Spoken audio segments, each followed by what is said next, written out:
Mr. Secretary, you please call the roll. Mayor Whitmire. Present. Councilmember Peck. Here. Councilmember Jackson. Councilmember Kamen will be absent. Councilmember Evans Shabazz. Here. Councilmember Flickinger. Here. Councilmember Thomas will be absent. Councilmember Huffman. Present. Councilmember Castillo. Here. Councilmember Martinez. Here. Councilmember Pollard. Here. Councilmember Castex Tatum. Here. Councilmember Ramirez. Here. Councilmember Davis. Here. Councilmember Carter. Present. Councilmember Salinas. And Councilmember Alcorn. Here. Councilman Martinez for a procedural motion. Thank you, Mayor. I move to suspend the rules to move up in this order Brittany Ramirez, Joe Ramirez, and Rick Noriega to the top of the 1 minute non-agenda, but keep them at 3 minutes. All in favor, motion made and second. All in favor say yes. Those opposed nay. Motion passes. Councilmember Evans Shabazz. Thank you, Mayor. I move to suspend the rules to add Maya Tyler, Arva Howard, Lionel Howard. Am I going too fast? A little bit. Okay. Maya Tyler, Arva Howard, Lionel Howard, Sister Mama Sonia, and Al Lloyd to the top of the 3 minute list, non-agenda. Motion is made and second. All in favor say yes. Those opposed nay. Motion passes. Councilmember Salinas. Thank you. I'd like to motion to suspend the rules to take the following speakers out of order from the bottom of the 3 minute agenda list to the 2 minute list. And their names are Guadalupe Fernandez, Kristen Schlemmer, Danielle Newton, Usman Mahmoud, Alenka Cardenas, and Stephanie Valdez. Motion made and second. All in favor say yes. Those opposed nay. Motion passes. Anyone else? Mr. Secretary, would you please call our first speaker? Ken Rogers. Where's my damn phone?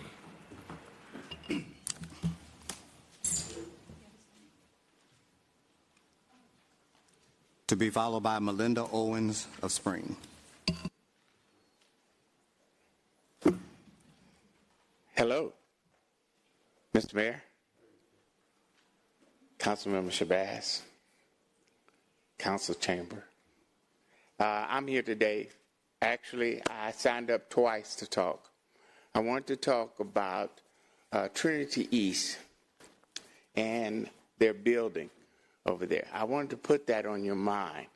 And just let me say that this is connected to the people that we all love in CUNY Homes, and when that's going to start, when the demolition is going to start. So I just want to put that on your hearts and your mind. So anything that you guys can do, anything that comes up that can help move this along so we can have a place to keep our people in Third Ward where they belong. Second thing I want to talk about is the bike lanes on Blodgett. I drive down Blodgett daily. My wife says I'm always leaving home, but I'm going down Blodgett. And on trash days, Tuesdays, trash cans are in the bike lane. On the drizzle, mind you, I'm saying a drizzle, there are puddles in the bike lane. I just walked downtown and I saw two-way bike lanes on the sidewalk, and I went, that's a sign. This works, and it was beautiful. No puddle, no garbage cans. This could work, and it's safer for cyclists and walkers. I think it's a brilliant idea that what you guys did downtown, and I think it's something that could be done in Third Ward. And I'm asking you, when this comes up, please put this on your mind. Thank you. Thank you. Councilmember Evans Shabazz. Thank you, Ken. You've brought two very important issues. The Trinity East Senior Project is so very needed because it's very important that the people who have to be relocated from CUNY homes can stay in the area that they are familiar with, and we want them to stay. We do. And so that project is very, very important. So certainly it's something that I support. And then let's go to the bike lanes. Okay, the bike lanes, as we know, have been a big problem. Nobody in the area, well, I won't say nobody because it may be somebody, but not very many people. The people that live on Blodgett, they have nowhere for their guests to park. And so consequently, the guests end up parking in the bike lanes, and then they get tickets.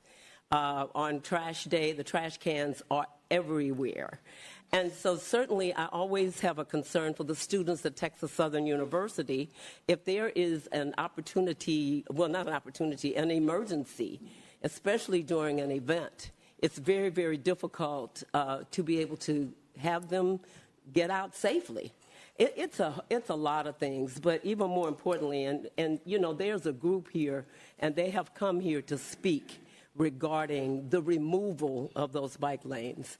And then we're going to talk about who we think should be responsible for the removal of those bike lanes. But I won't steal their thunder, but I certainly will speak to support exactly what they're saying regarding, we never wanted them. There was no real community engagement for them, and it's just like they showed up.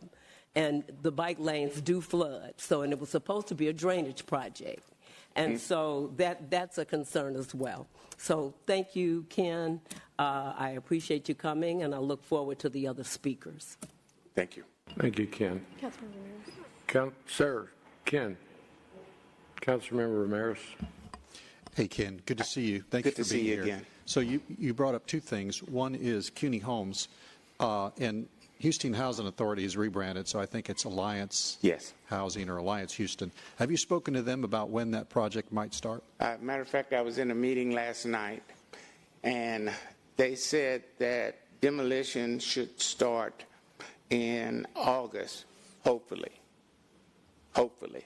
Mm-hmm. Could be sometime between August and September.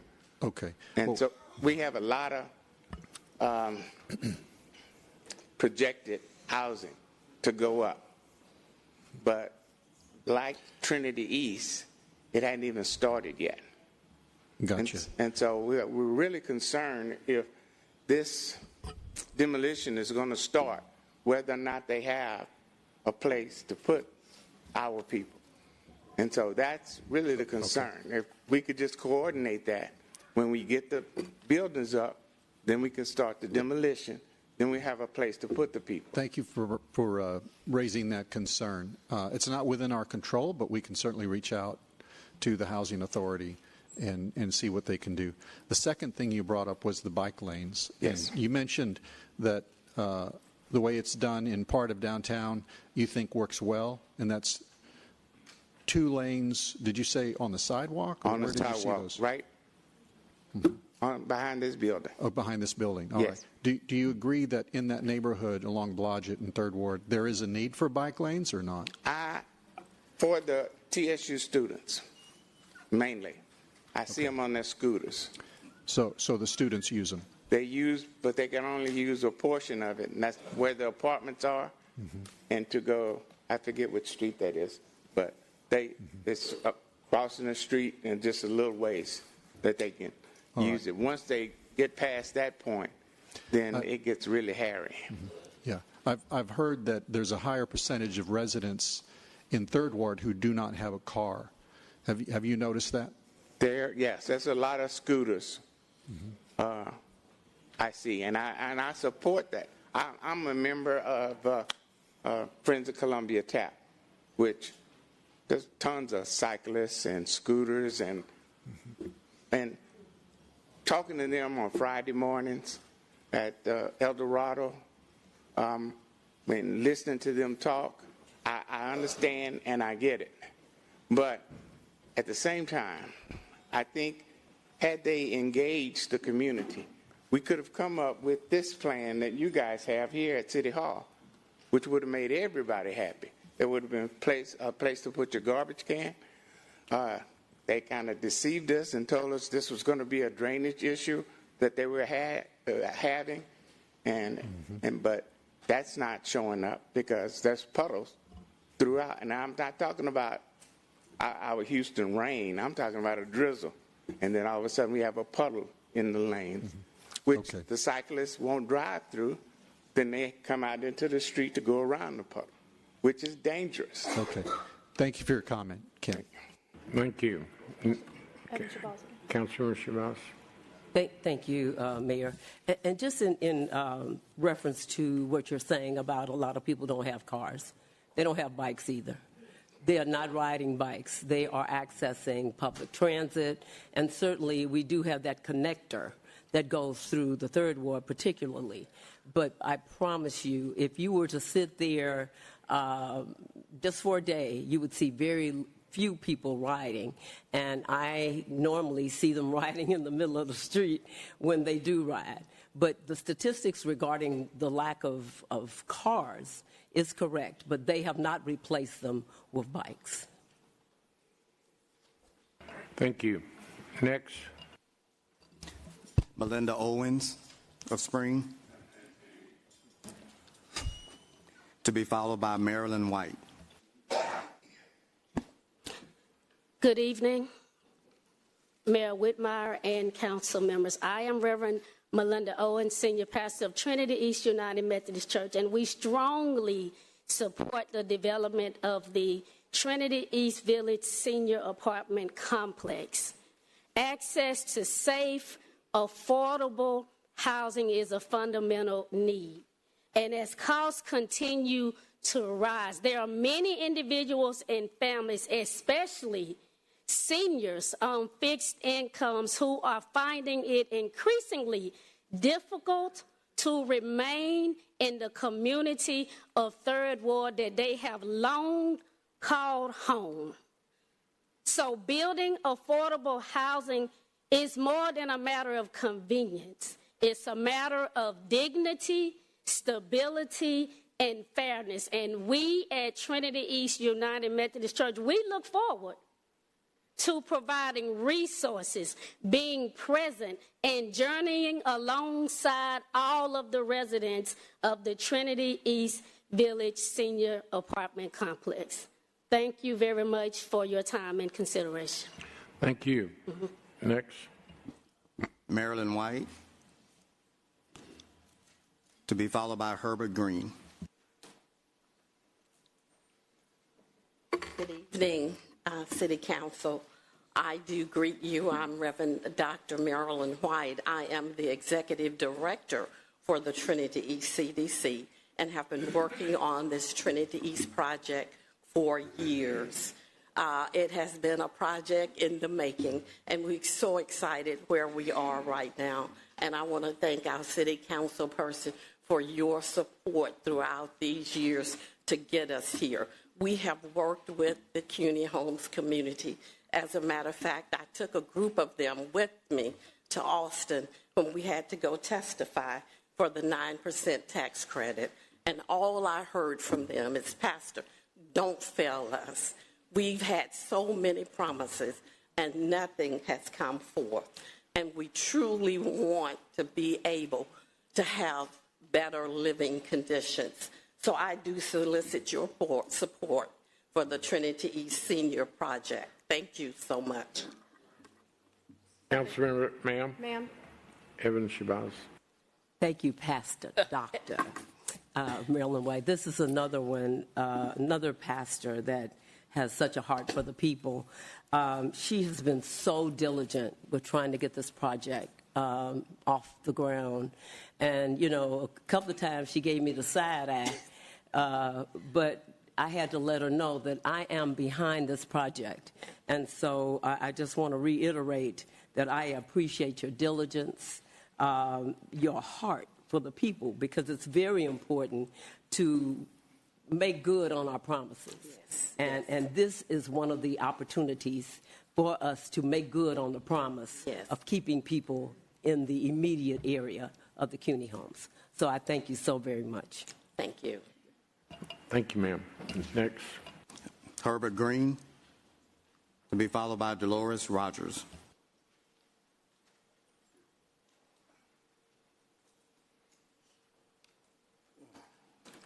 Good afternoon, council members. I'm Herbert Green, president of Trinity East Village CDC, co-developers of the Trinity East Senior Project. First and foremost, I want to thank all of you for your previous support for this project, and obviously you've deemed it necessary and thought it was worthwhile, and it would also be a value added to the community.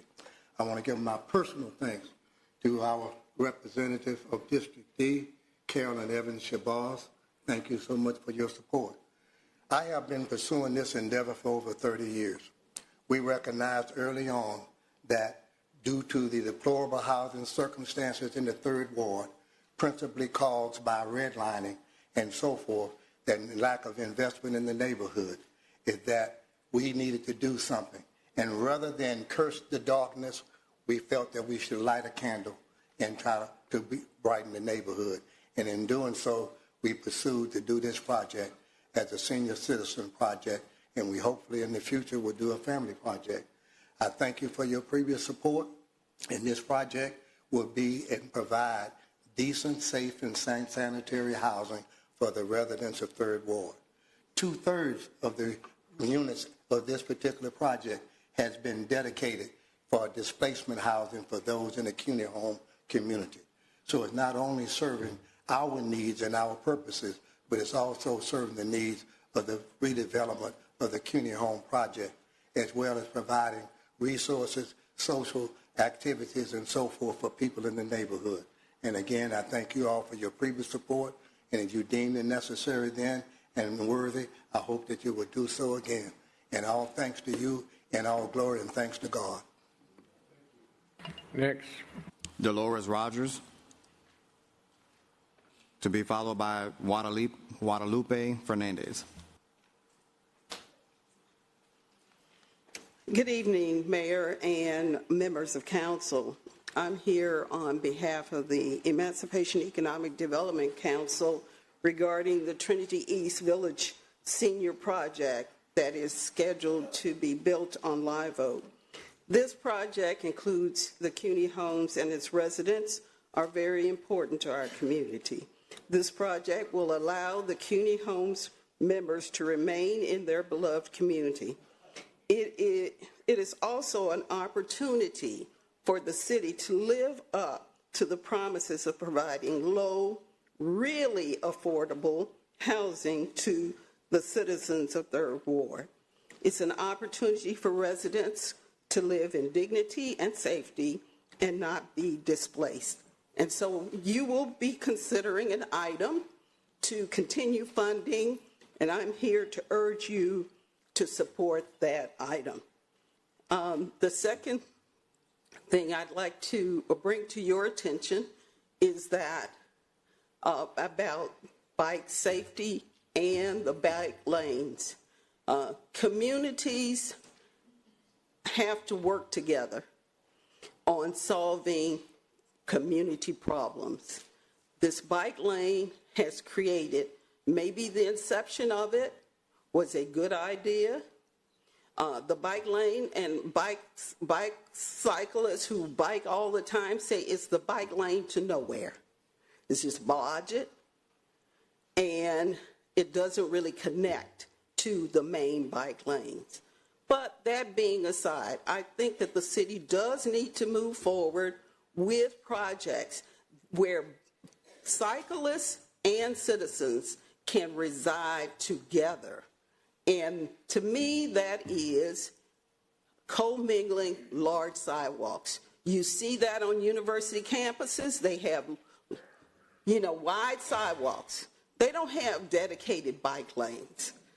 It's dangerous for people who use bikes. And so I urge you to consider listening to the residents and the citizens of the area and change the configuration of that street. Thank you. Councilor Evans Shabazz. Thank you, Mayor. I just want to further emphasize what she was saying about the bike lanes to nowhere. Those lanes were originally intended to be a part of a larger Metro Connected project. That larger project was canceled. which means the current bike lanes do not connect to a broader network and effectively do not lead to anywhere. And so I thank you. It's no coincidence that her last name is the same as the first speaker. You know, I can't say which is the better half because they're both stellar. But I think I'll have to give her an edge because she is the president of my Jack Yates reunion class. So JY for life. Sorry, Ken. You're a schoolmate. We adopted you. But Dolores is my classmate. Thank you. Thank you. Ma'am, next. Guadalupe Fernandez, to be followed by Kristen Schlemmer. Good evening, Mayor, Council. My name is Guadalupe Fernandez, Policy Strategy Director at Bayou City Waterkeeper and a resident of District I. I'm here today to speak on the 2021 Wastewater Consent Decree, a critical roadmap for our city and the urgency required to see it through 5 years in. Earlier this year, we commissioned an independent engineer to review all publicly available reporting, including the 2022 CMOM program plan. Our findings are clear. Where the city invests, it works. In Woodland Park, early projects have already significantly reduced sewer overflows during wet weather events. This is proof that when we prioritize our infrastructure, we get real results. To ensure the success across the city, we're asking City Council for a few things. Ensure that the city remains in full compliance with its legal obligations. This decree was a win for Houstonians, and we must protect that progress. Based on my conversations with many of you, the last time Public Works gave a public update on the Service Delivery Committee was in August 2024. Council and residents deserve clear, accessible data. Transparency is the only way we can verify work. And ensure that our critical investments are being managed responsibly and efficiently. Protect our ratepayers. We must move quickly to mitigate rising costs and potential fines. Deferred maintenance is the most expensive way to run a city. Every day of delay increases the financial burden on Houston ratepayers who are already facing a $9 billion price tag. We must act now to ensure our most vulnerable residents aren't forced to pay for the city's project delays. The work is too important and the investment is too significant for us to operate without total clarity. To assist you with this oversight, we've provided you copies of our summary brief of the expert's memo. We've offered maps of sewage overflows, and we've included a list of oversight questions for Public Works. These are to help you, as representatives of the people, ensure that Public Works is delivering this project on time and on budget. Thank you, and my colleague Kristen will share more about our independent experts' findings. Thank you. Next. Kristen Schlemmer, to be followed by Danielle Newton.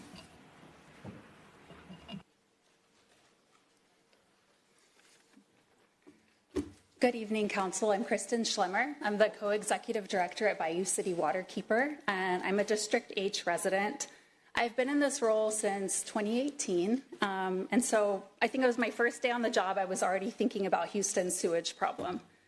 We're now 5 years into the consent decree, and I get the question all the time, how is the city actually doing? And we could look at the sewage overflow reports every month and see that there's still a big problem, and actually sewage overflows are up. But we wanted to have a more precise answer for residents, and that's why we commissioned the independent engineer to get us some answers.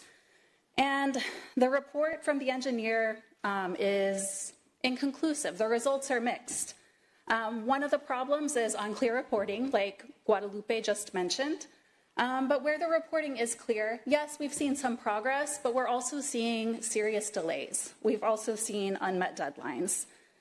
Examples of this include with planning around addressing capacity, so all the big overflows that we see during storms.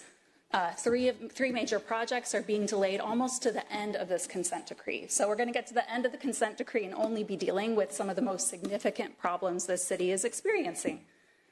Similar problems are with wastewater treatment plant evaluations, like the 69th Street wastewater treatment plant. That's the oldest and biggest and sometimes the most problematic wastewater treatment plant at the city. It's behind schedule. Same deal with weather facilities. These need to be phased out. That's not going to happen until the end of the consent decree. So other work has been completed, but is behind schedule. And so all this leads us to wonder how delays on what, projects that are supposed to be priority projects, are supposed to be early action projects. If these are delayed, how is that going to affect the timing for everything else that needs to be done?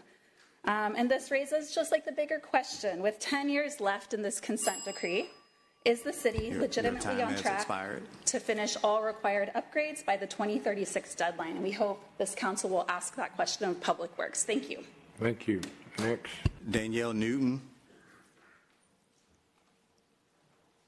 To be followed by Usman Mahmood.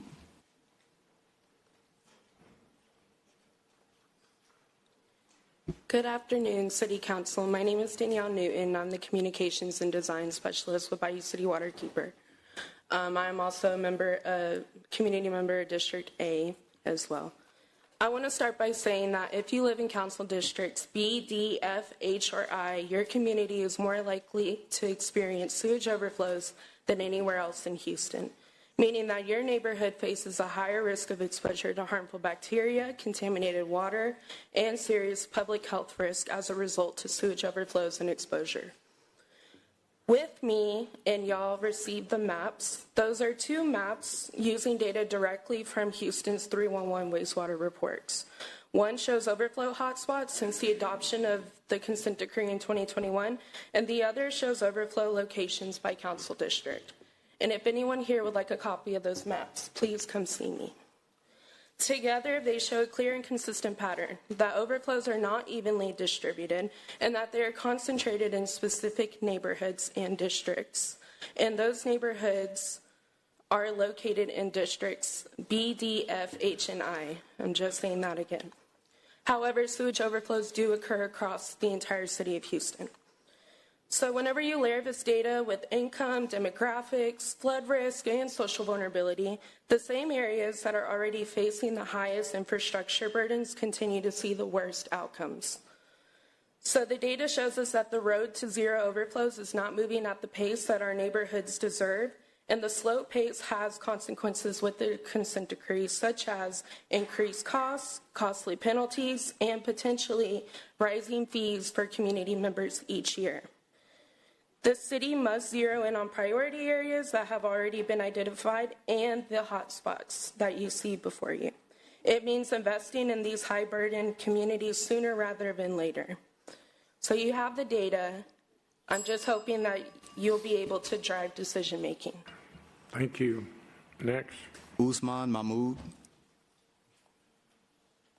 To be followed by Alinka Cardenas.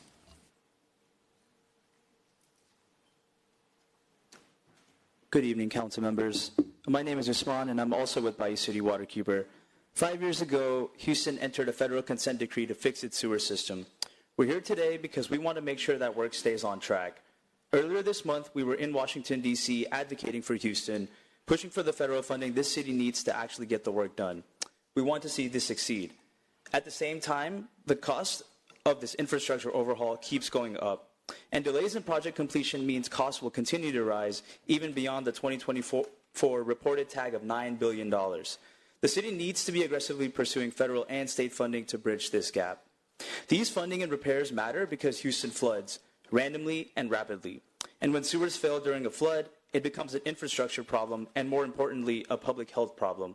Likewise, the main sewage system is inextricably linked with the private side, and better funding would help create assistance programs for those who can't afford to repair faulty sewer lines that cost thousands of dollars.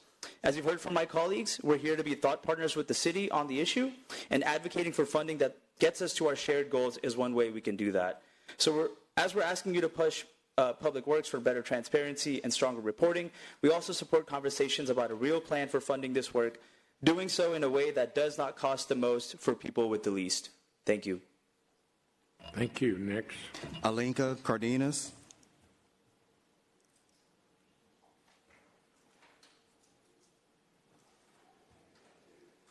Stephanie Valdez.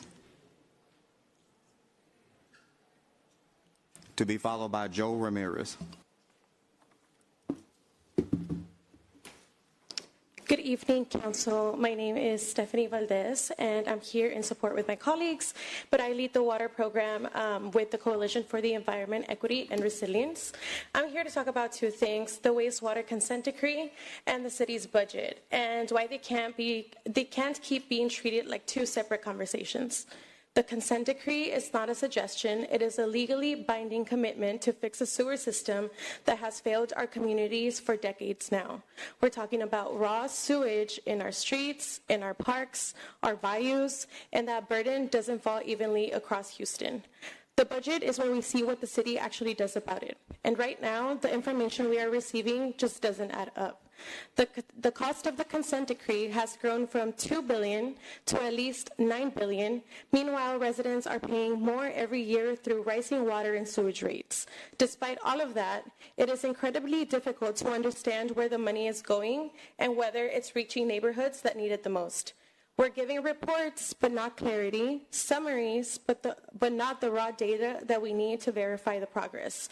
And that matters because the city already has a priority matrix and is supposed to guide all of these projects.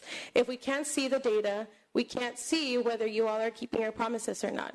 So the reality is that the consent decree is the obligation. The budget should be the evidence. And right now, that evidence is missing. So delays are driving up costs, and ratepayers are being asked to cover that gap, to spend our tax dollars without transparency, without clear timelines, and without accountability. We need transparency, we need equity, and we need accountability because Houstonians should not be paying more while they are left in the dark. Thank you. Thank you. Next. Joe Ramirez, to be followed by Brittany Ramirez. Good afternoon, Mayor Whitmire, members of the Houston City Council. My name is retired Army Brigadier General Joe Ramirez, Jr.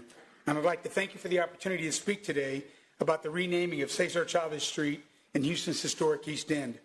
I grew up in the Magnolia Park neighborhood in the East End, and I'm here today to advocate for renaming Cesar Chavez Street for a local Magnolia Park hero, my father, Master Sergeant Joe Chaco Ramirez. Joe Ramirez grew up in Magnolia Park, the youngest son of Elias and Isabel Ramirez, and had 8 sisters. He graduated from Sam Houston High School in 1950 and soon after joined the United States Army. 6 months after he joined the Army, he found himself on the Korean Peninsula in the bitter fighting of the Korean conflict. In late October 1950, his unit was overrun by Chinese human wave attacks. He was shot 5 times and was taken prisoner of war by the Chinese. He spent the next 33 months as a POW, eventually being repatriated in 1953. He returned home to Magnolia Park to a hero's welcome with over 300 members of the community there to greet him, including his mother, his father, and all of his sisters. At the time, he weighed just over 80 pounds, having barely survived the horrors of that POW camp. After a short period of time at home, he decided to re-enlist in the Army and went on to serve for 22 years, retiring as a Master Sergeant in 1972. Upon retirement from the Army, Joe brought his family back to Magnolia Park, where he became an active member of the community. He was a member of American Legion Post 472 for almost 50 years, advocating for veterans and their families and leading the National Champion Color Guard for many years. He also helped oversee efforts to provide food for needy families, as well as gifts for neighborhood families so they could provide Christmas for their children. He was also instrumental in raising money for scholarships for young people from the East End, providing them the opportunity to pursue their dream of getting a college education. He coached the Magnolia Sharks youth football team and was also the commissioner of the Latin American Baseball League, a league that provided an opportunity for young men to play baseball at the collegiate and semi-pro levels. He even worked at the Ramsey unit of the Texas Department of Corrections, teaching prisoners how to make prescription glasses so they would have a viable skill upon release from custody. Joe Chaco Ramirez died in 2020 from cancer at age 89, but days before his death, the community threw him a drive-by parade in honor of his 89th birthday and all that he had done for the community. His legacy lives on in the many lives he touched with his selfless service to the community, as well as in his children, grandchildren, and great-grandchildren. In closing, I'd like to once again ask your support for a native Houstonian who led a life of selfless service to his nation, his state, his city, and his community, and is truly deserving of having a street in the neighborhood he grew up in and raised his family in, named after him. I humbly ask that you strongly consider naming Cesar Chavez Street in Houston's East End for a true Magnolia Park hero, Master Sergeant Joe E. Chaco Ramirez. Thank you again for your support and all that you do for the citizens of Houston and my hometown. Thank you. Just a moment. Councilmember Davis. Thank you, Mayor. I just want to take the opportunity, my friend, to thank you for your service. Thank you for your service too as well, sir. As well. Thank you. God bless you. Martinez. Thank you, Mayor. Retired General, just want to say thank you for being here and just kind of lay some of the groundwork. First, I want to just thank the Mayor for allowing us to go through this process. I shared initially that to rename a street or name a street, it's 75% of the signatures along that corridor. Then you got to take it to the planning department. So it's a lengthy and cumbersome process. We do have a special opportunity to see something happen. I was at a meeting this past week in the community, and what I'm asking folks to do is to continue to come to public session so that way my colleagues can hear what's going on. So I appreciate you coming in and advocating for Joe Chaco Ramirez. Thank you. This was not a hard decision for me to make, obviously. I live in College Station.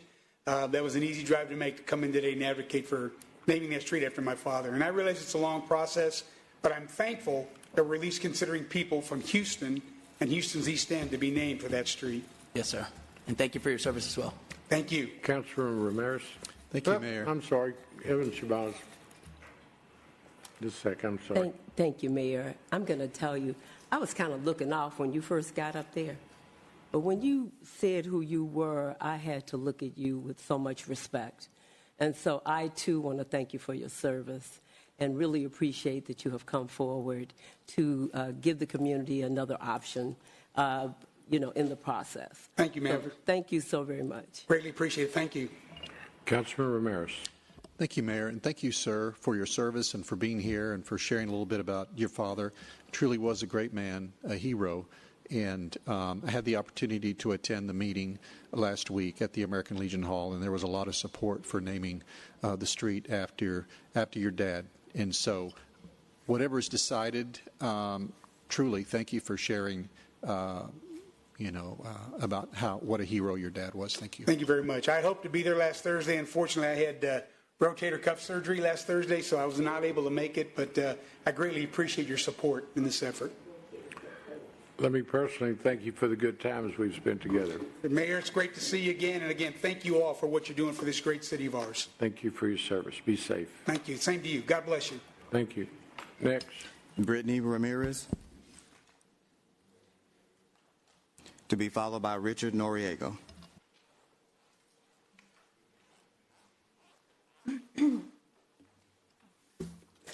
Hello, Mayor Whitmire and Houston City Council.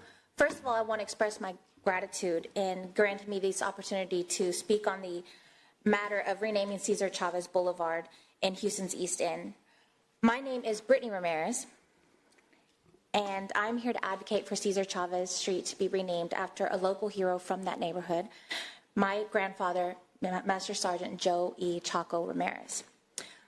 I know you've heard about how Joe Ramirez served his country valiantly and the horrors he went through. So I will not talk about Joe Ramirez the soldier. I will talk about Joe Ramirez the man. Joe Ramirez not only grew up in Magnolia Park, but he raised his family there. He was very big on the importance of family, and he had 2 sons and 2 daughters. Both of his sons served in the military. One of them, went on to be an Army Brigadier General. 3 of his kids graduated college, and all of his kids were successful in all of their endeavors.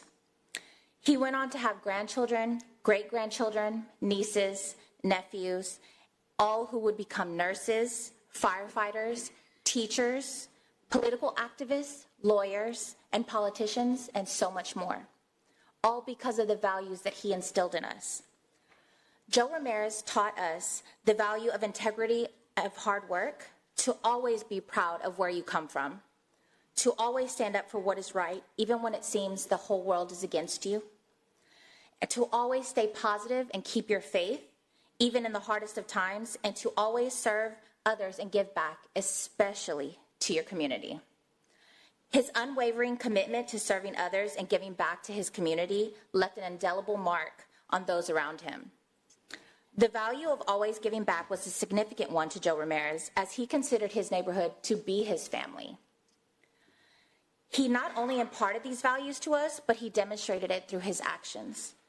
Even after retiring from the Army, he remained an active volunteer, consistently giving back and serving those in his community.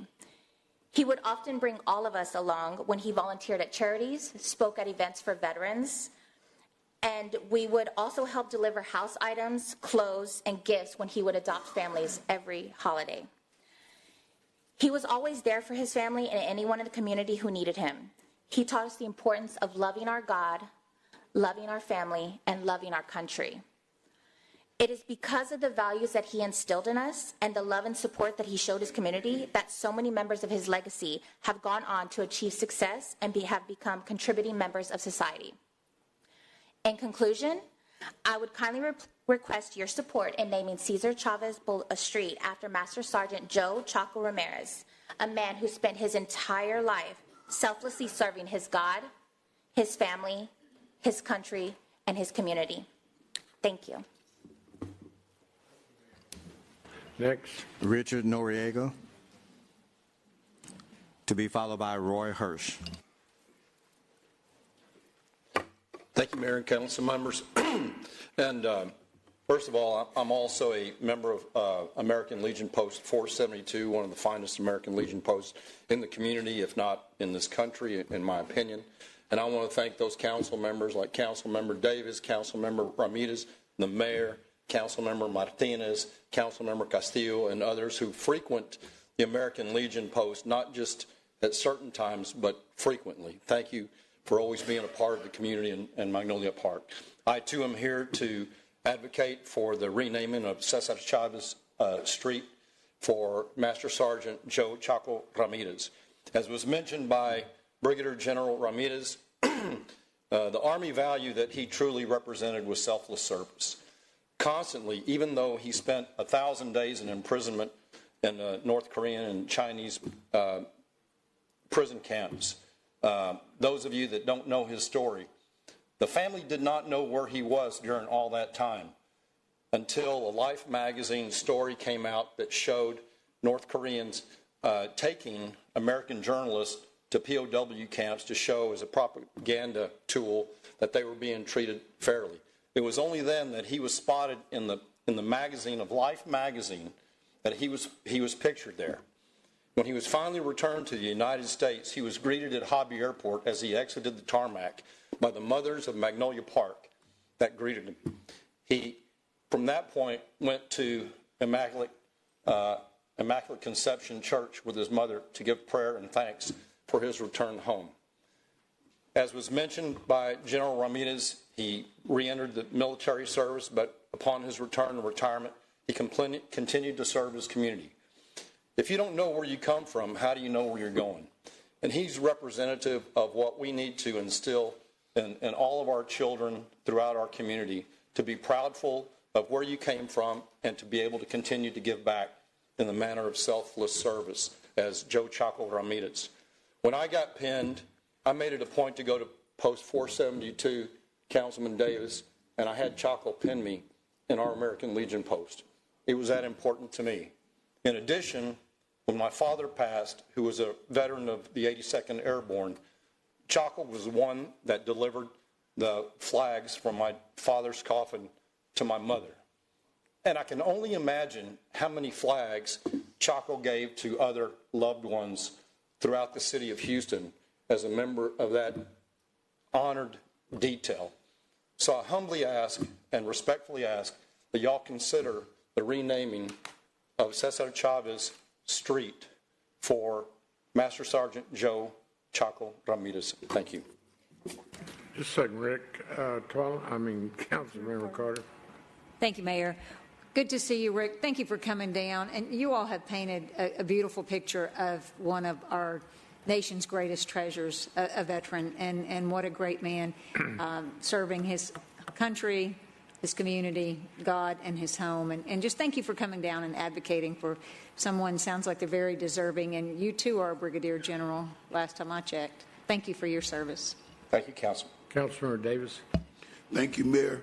Brother Rick, Airborne. Thank you for coming. Thank you for coming, and thank you for your service as well for those of us that know what we give. And thank you for expressing it and clarifying it for such a great man. So thank you for coming, and thank you for your service. God bless you, Rick. Let me add, thank you for your public service, the military, serving in the legislature. You were a pretty good staffer to Senator Whitmire at one time. I copied your hairstyle, Mayor. No. You did good, Rick. And also, I want to thank you for being the author of the DREAM Act. Yes, sir. It's made a difference in so many lives in our community. So you're outstanding Houstonian, Texan, U.S. citizen, and good to have you as a friend. Thank you, Mayor, for all your support and for your family support. As always, we appreciate you greatly. Thank you, Rick. Be safe. Yes, sir. Next. Thank you. Roy Hirsch.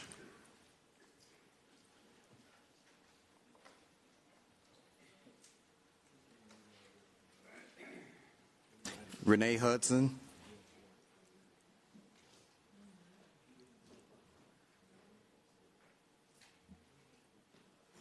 No. Maya Tyler.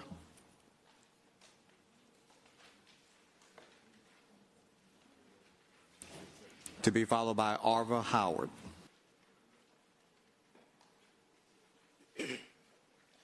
Good evening, Mayor, council members, and guests. First, I give all honor and glory to God for allowing me to stand here today and speak truth on behalf of my community.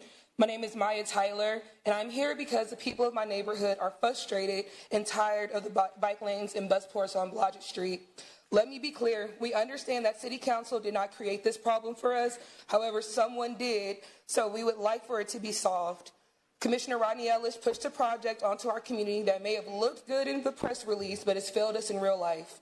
Blodgett Street was already a very active corridor, yet the lanes have removed, one lane has been removed, traffic has been restricted, and the congestion was increased without proper collaboration. Without our meaningful input and the respect for our people, we have to deal with the consequences of this every single day. And now our community has to pay the price. Residents sit in backed up traffic, families are constantly inconvenienced, and businesses, most of all, are impacted. But most important of all, and most dangerously of all, emergency vehicles struggle to move through an area where every second can mean life or death. What kind of leadership creates obstacles for ambulances and fire trucks, then calls it progress? We were told that these bike lanes were for the cyclists, yet they are underused. When we asked them, on average, how many cyclists use Blodgett Street, no one could give us an answer. And even though we're near a university where many students rely on alternative transportation, people are not using them. Students continue to use the illustrious Tiger Walk, where I'm an alumni, and they are also using other paths such as the Columbia Tap Trail. Because it's clearly it was not based on community behaviors, traffic patterns, or just common sense. On April 20th, a social media post said by Commissioner Ellis that every Harris County resident deserves to be seen, heard, and treated with dignity. These are very powerful words. However, words without action are just empty. Because this community was not seen, we have not been heard, and we certainly have not been treated with dignity. At a forum that we held at Pilgrim Congregation United Church of Christ, where Councilwoman Shabazz Evans attended, we raised serious concerns, and instead of being met with humility, accountability, and the promise of partnership, what many of us felt was just arrogance. Let me say this plainly, public officials do not do communities a favor by wasting money on unwanted projects that do their job. Instead, they do their job by listening. We are very upset with this. We're angry, matter of fact, because we did not need this to happen. We are angry because our voices have been ignored. We are here because we will not be silent. We are from Third Ward, a community with legacy, pride, resilience, and a long memory. We know when we are being overlooked, and we know when we are being disrespected. Today, I ask City Council to stand with us, the residents, the community members, those who work and commute there, to stand for safety, not for vanity projects, to stand with the people who must live with these decisions long after the ribbon-cutting photos are gone.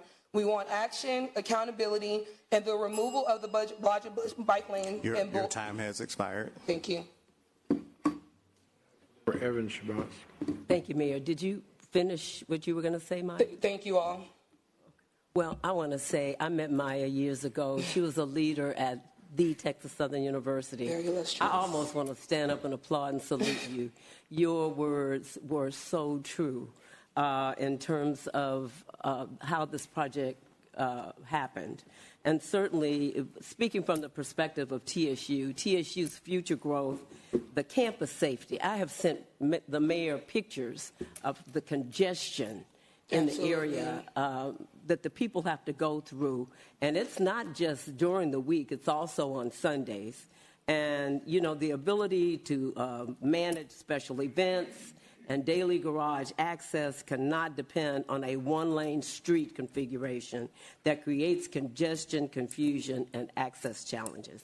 So you are spot on, and she's a young person. And so that really makes me feel good to have a young person come and speak, knowing that maybe a lot of her friends may bike. But certainly, she's very much a part of the community, and I very much appreciate you coming forward. Thank you, Councilwoman. Thank you. Thank you. Next. Arva Howard.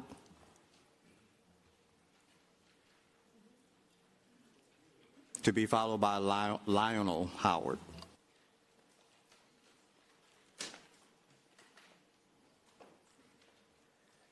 Good evening, Mayor and esteemed.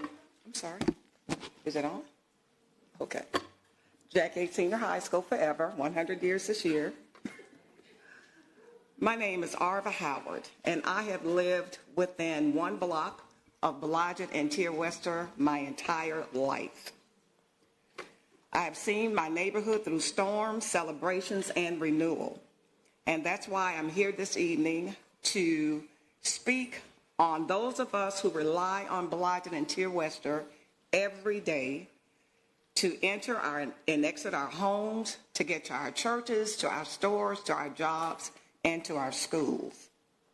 Although the lack of notification about this project was disrespectful in itself, the greater concern for our community comes down to 3 urgent points. First, the conversion of a 4-lane street to a 2-way street, 4-lane 2-way street into a single lane in each direction has already blocked emergency and first responder vehicles when an ambulance or fire truck cannot move, and I've experienced that, where we could not move with an ambulance 2 cars behind us. Lives are not simply inconvenienced, they are put at risk. No transportation plan is worth a single preventable tragedy. Second, the priority for this design was not for the benefit of our community, but for the benefit of a few connected contractors.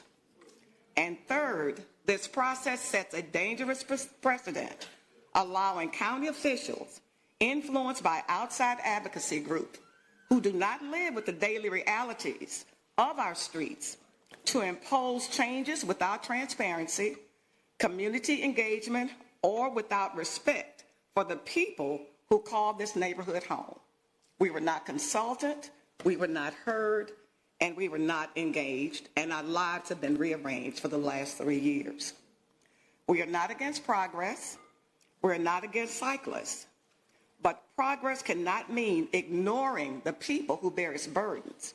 Justice demands participation, safety demands evidence, not flawed and fake data, and democracy demands a voice, not just for the few who cycle through, but for the many who live here, work here, and have built this community for generations.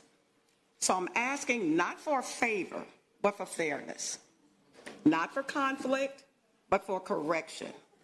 We ask that the city restore Blodgett and Tier Wester to a safe, functional roadway and prevent this kind of overreach from happening again.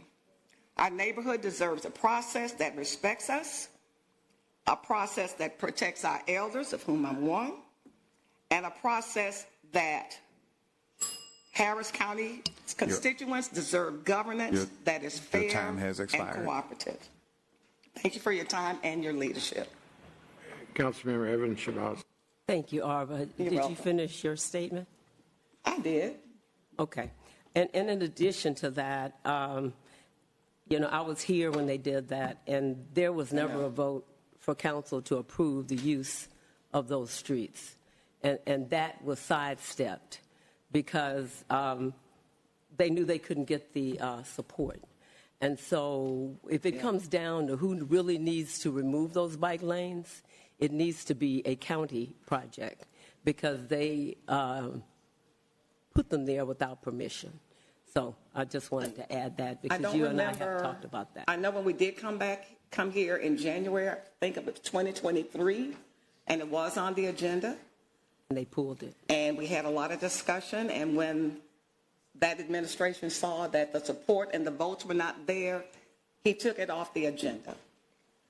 So I don't know if this is an authorized project, and I agree with you. If it is not, that Ultra-Virus Act of the county, they bear that financial cost. We're just asking for our streets to become safe again. I invite any one of you or your staff member, just come drive down Blodgett and just take a look at that atrocity. It is visually bad, but the main thing, it is unsafe. I'm tired of seeing my neighbors almost hit those rails. I've not seen any bike lane look like that in Harris County or even Fort Bend County. It just could have been done better. And that project is what happens when you just don't care about your constituents. Thank you. Councilor, ma'am, 1 second. Councilor Ramirez. Thank you, Mayor. Arva, I just want to say thank you for being here, and thank you for your service to the City of Houston. You Good worked to see you again. in legal as one of our city attorneys for a long time. Yeah, thank you for that. Thank you. Next. Lionel Howard.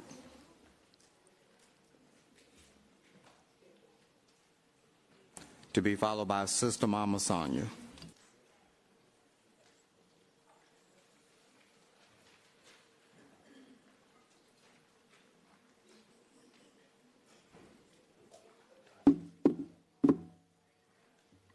Good evening, Mayor, City Council, Houstonians, and guests. I have to apologize. My wife stole my speech. So I come here as the most immediate past president of Tilwester Civic Association, and our northern border is Blodgett Street. I am a graduate of Jesse H. Jones School of Business, Texas Southern in 1973. I've been living on Blodgett, one block off Blodgett for 53 years. And this construction of Blodgett has made things very dangerous, as you've heard before. It was not legally done, as you heard also. And it's making things very difficult for us. There are no bicycle riders on Blodgett Street that I've seen in these 53 years. I've seen maybe 5 in that period of time. So, and we also have Texas Southern bicycle lane. So this construction is making it very dangerous for us, and it's very difficult. You can't even make turns onto Blodgett Street because of the construction. If there's a bus coming down the street, everybody's got to wait to let the people off because it's only one lane. So it's a difficult situation. It's very dangerous, and I just implore that the City Council does something about this and remove that Blodgett Street construction. Thank you. Just a second. Councilman Pollard. Thank you, Mayor. Good afternoon to everyone. Mr. Howard, good to see you. Yes, sir. And to you and all the speakers on this particular topic, I want you to know it's very helpful for us to hear directly from you on this issue. Your lived experience, your day-to-day routine, you experience this on a daily basis.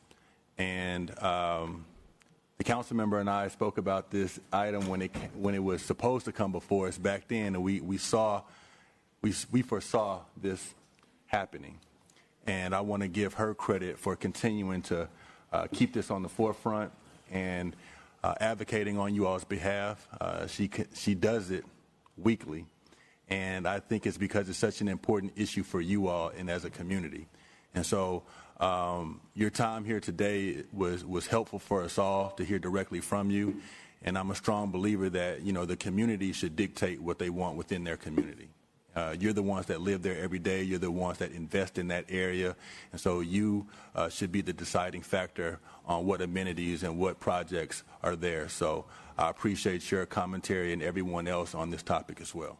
I thank you, Councilman. Thank you. Next. Sister Mama Sonia, to be followed by Al Lloyd.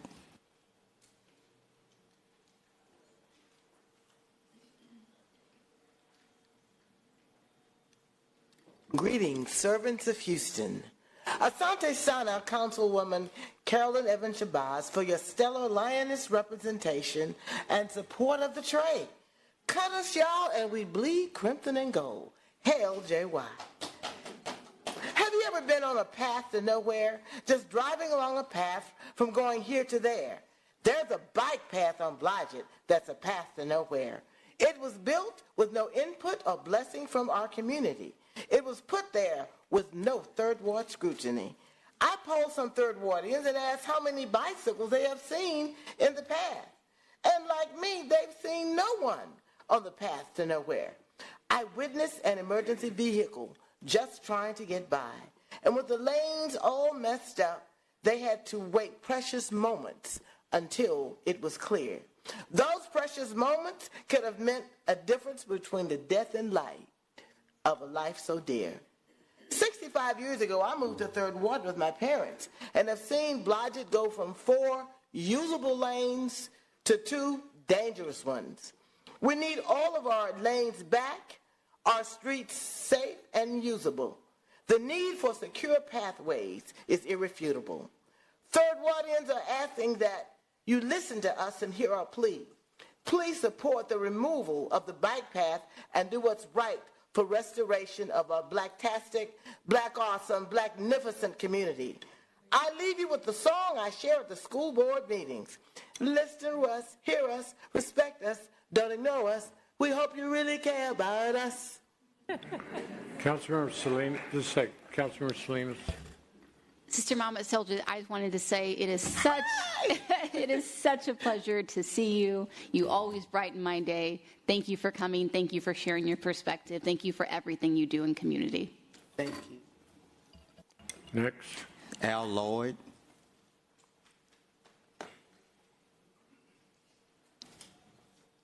Matthew DeLeon. To be followed by Margaret Samuel.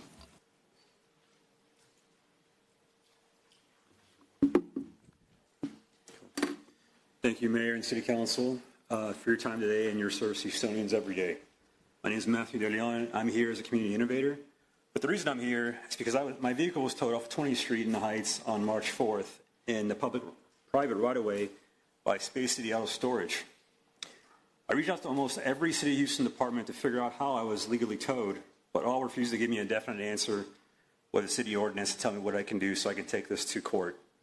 I submitted an information request to Planning and Development that went unanswered for over a month and only was told afterwards that they can't help me.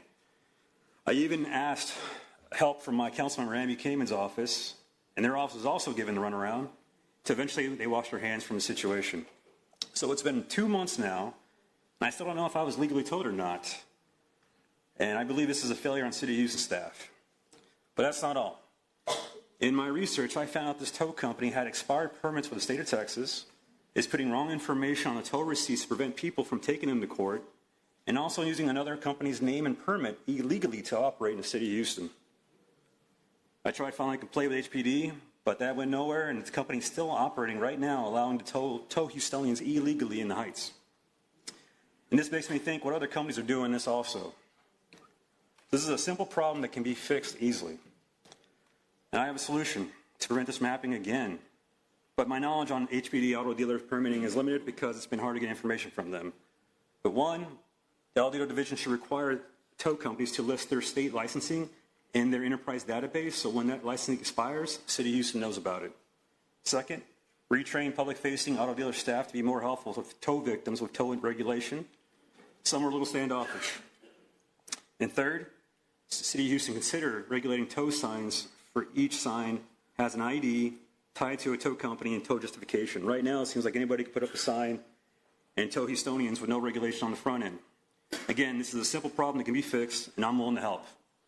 Thank you for your time, and I'm here to answer any questions you have. Councilmember Salinas. Thank you for raising this important issue. My policy director, Bryce Randall, is about to walk in, and he'd love to talk to you, and we'd love to help you figure out how to get to the bottom of it. I appreciate it. Yes.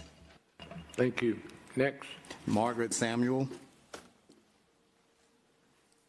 to be followed by A. Keith Edwards. Good evening, Mayor Whitmire, Council, my district councilwoman from District D, the district of destination.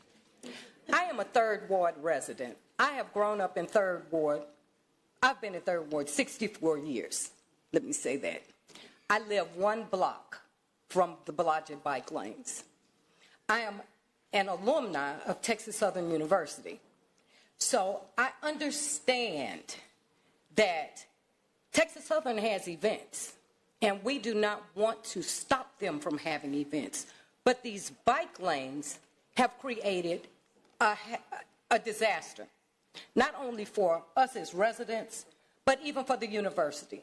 Because when it was a 4-lane street, we were able, the law enforcement was able to keep the flow of traffic going.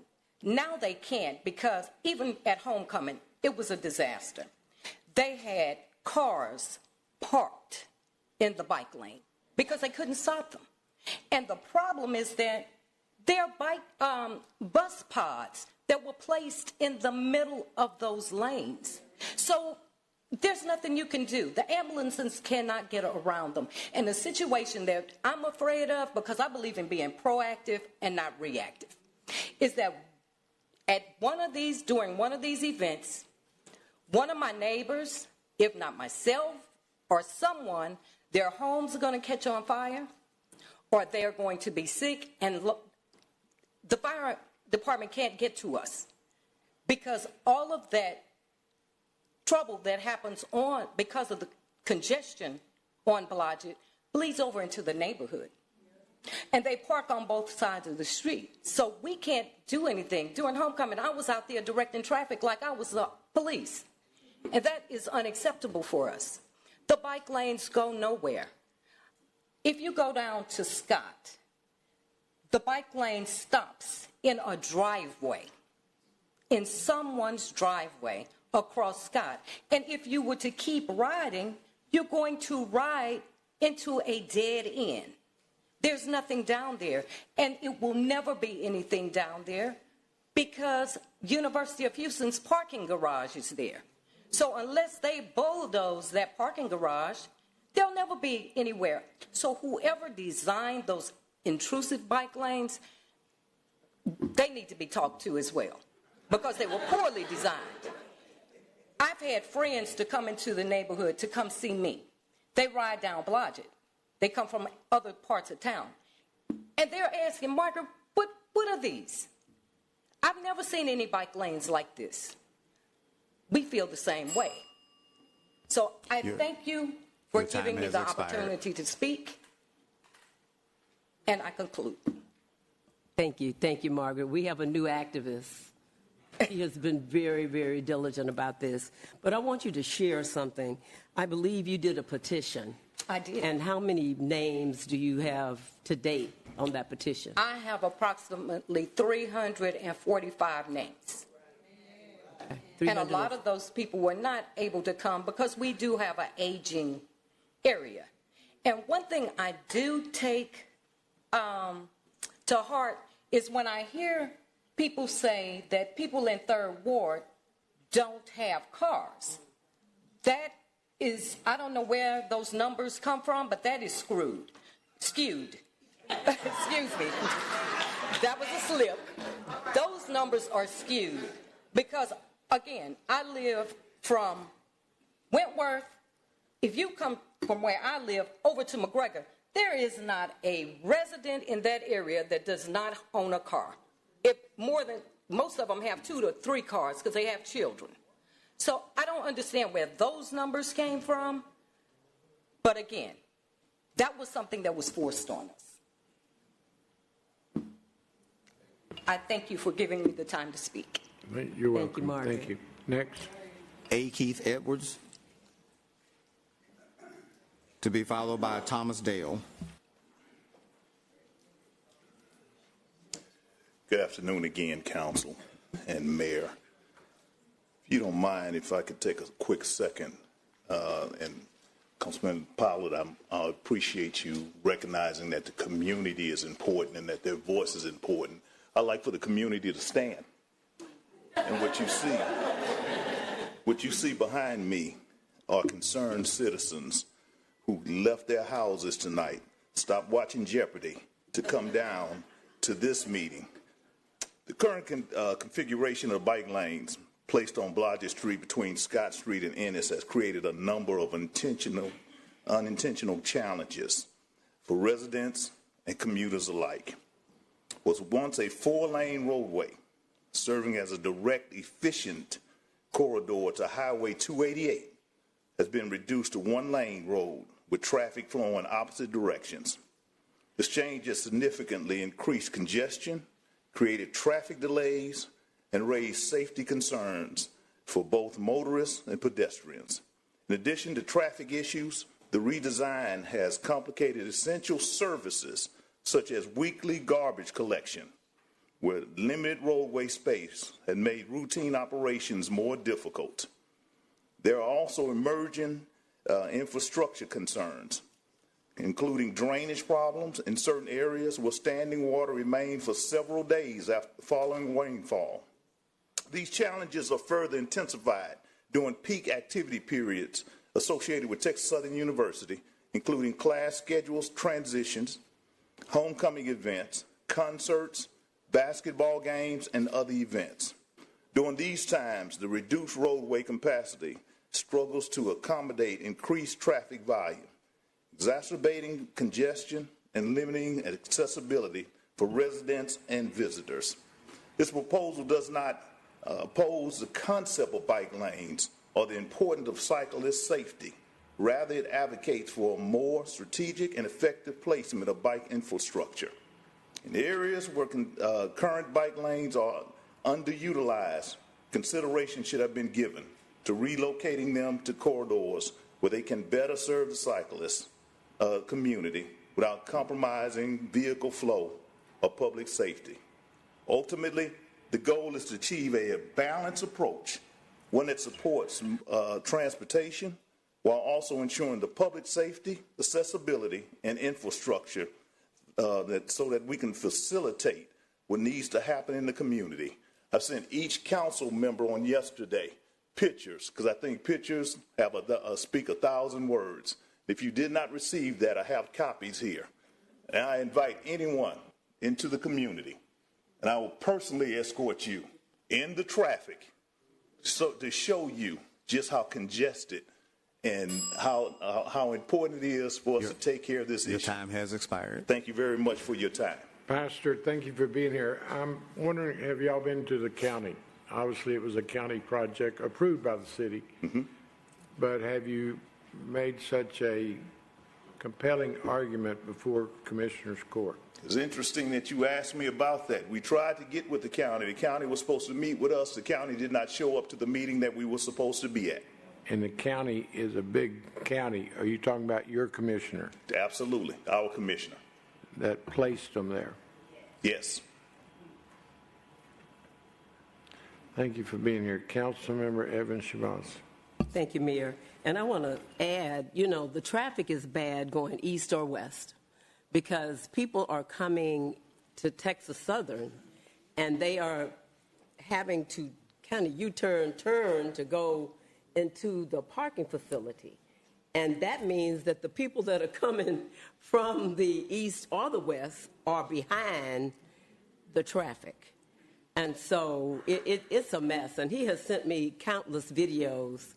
And, it's just too much. And so I thank you. I thank, the neighbors that have come out. But it needs to go. Certainly, there are, many reasons maybe that somebody else decided they wanted to put them there. I think Arva Howard spoke to that in terms of contractors, because they're the ones that made the money at the expense of the community. So thank you so very much, Pastor. Absolutely. And neighbors for coming out. Thank you. Thank you, and sir. again, we do have copies for you. God bless you. Thank you. Next. Thomas Dale. Good evening, Mr. Mayor, Councilwoman. Again, my name is Thomas Dale, and for you, I myself is a cyclist enthusiast. I'm also an advocate for clean air and wholesome recreation. And I'm sure some of the planners have some of these thoughts in mind. However, I think if they came back to visit the situation on Blodgett Street, which is 1 mile long, they would have a different opinion.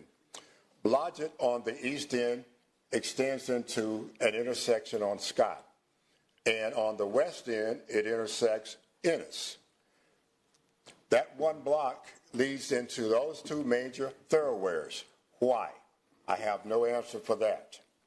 One of the aspects, if you would come and look on the ridership on Blodgett at this point in time is very, very low.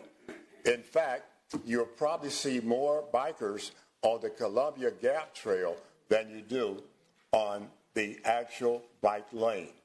So the utilitarian effect of that bike lane is defeating itself. So therefore, I am suggesting and recommending, and hopefully you will agree, that we remove those curbs so that we can, again, have safe transportation on Blodgett for the social service groups as well as the university itself. And as a compromise, I would say that we could replace those curbs with at least painted lanes so the cyclists can have their opportunity to enjoy as well. Thank you for your time this evening. Councilor Evans-Shabazz. Thank you, Mayor. And I think that may be the last speaker regarding the Blodgett lanes, but I hope that they have conveyed how inconvenient and how unfair those bike lanes are to the community. And hopefully we can talk about this and discuss how we can bring a real substantive solution to the community who was not engaged regarding the original construction of those bike lanes, which I think every community should be afforded. I am not anti-bike lane, but those bike lanes are just ridiculous. I mean, that's the best word I can use. But certainly not anti-bike lane, so y'all don't need to start bombarding my whatever to say she's against bikers, and because I am not. I'm a biker on occasion when my electric bike is working. But I'm serious. But certainly not anti-bike, but you have to really look at a community to see if it's advantageous to them and whether they have had substantive engagement, and they did not. And I believe that every community should be afforded a buy-in on those things that are going to impact their mobility. So thank you so very much for coming today, and that concludes the bike lane speakers. Certainly you can stay here as long as you choose. Some of you may want to go so that you can eat dinner, but we don't have that. We can't do that. We're going to wait to hear the other speakers. But certainly I thank you. And I see so many neighbors, classmates, college mates. We're going to have a great time at our reunion. Yes, we are. Spellman. All right. Thank you so very much. I won't tell you how many years. Ring the bell. Next. Grace Kesterson.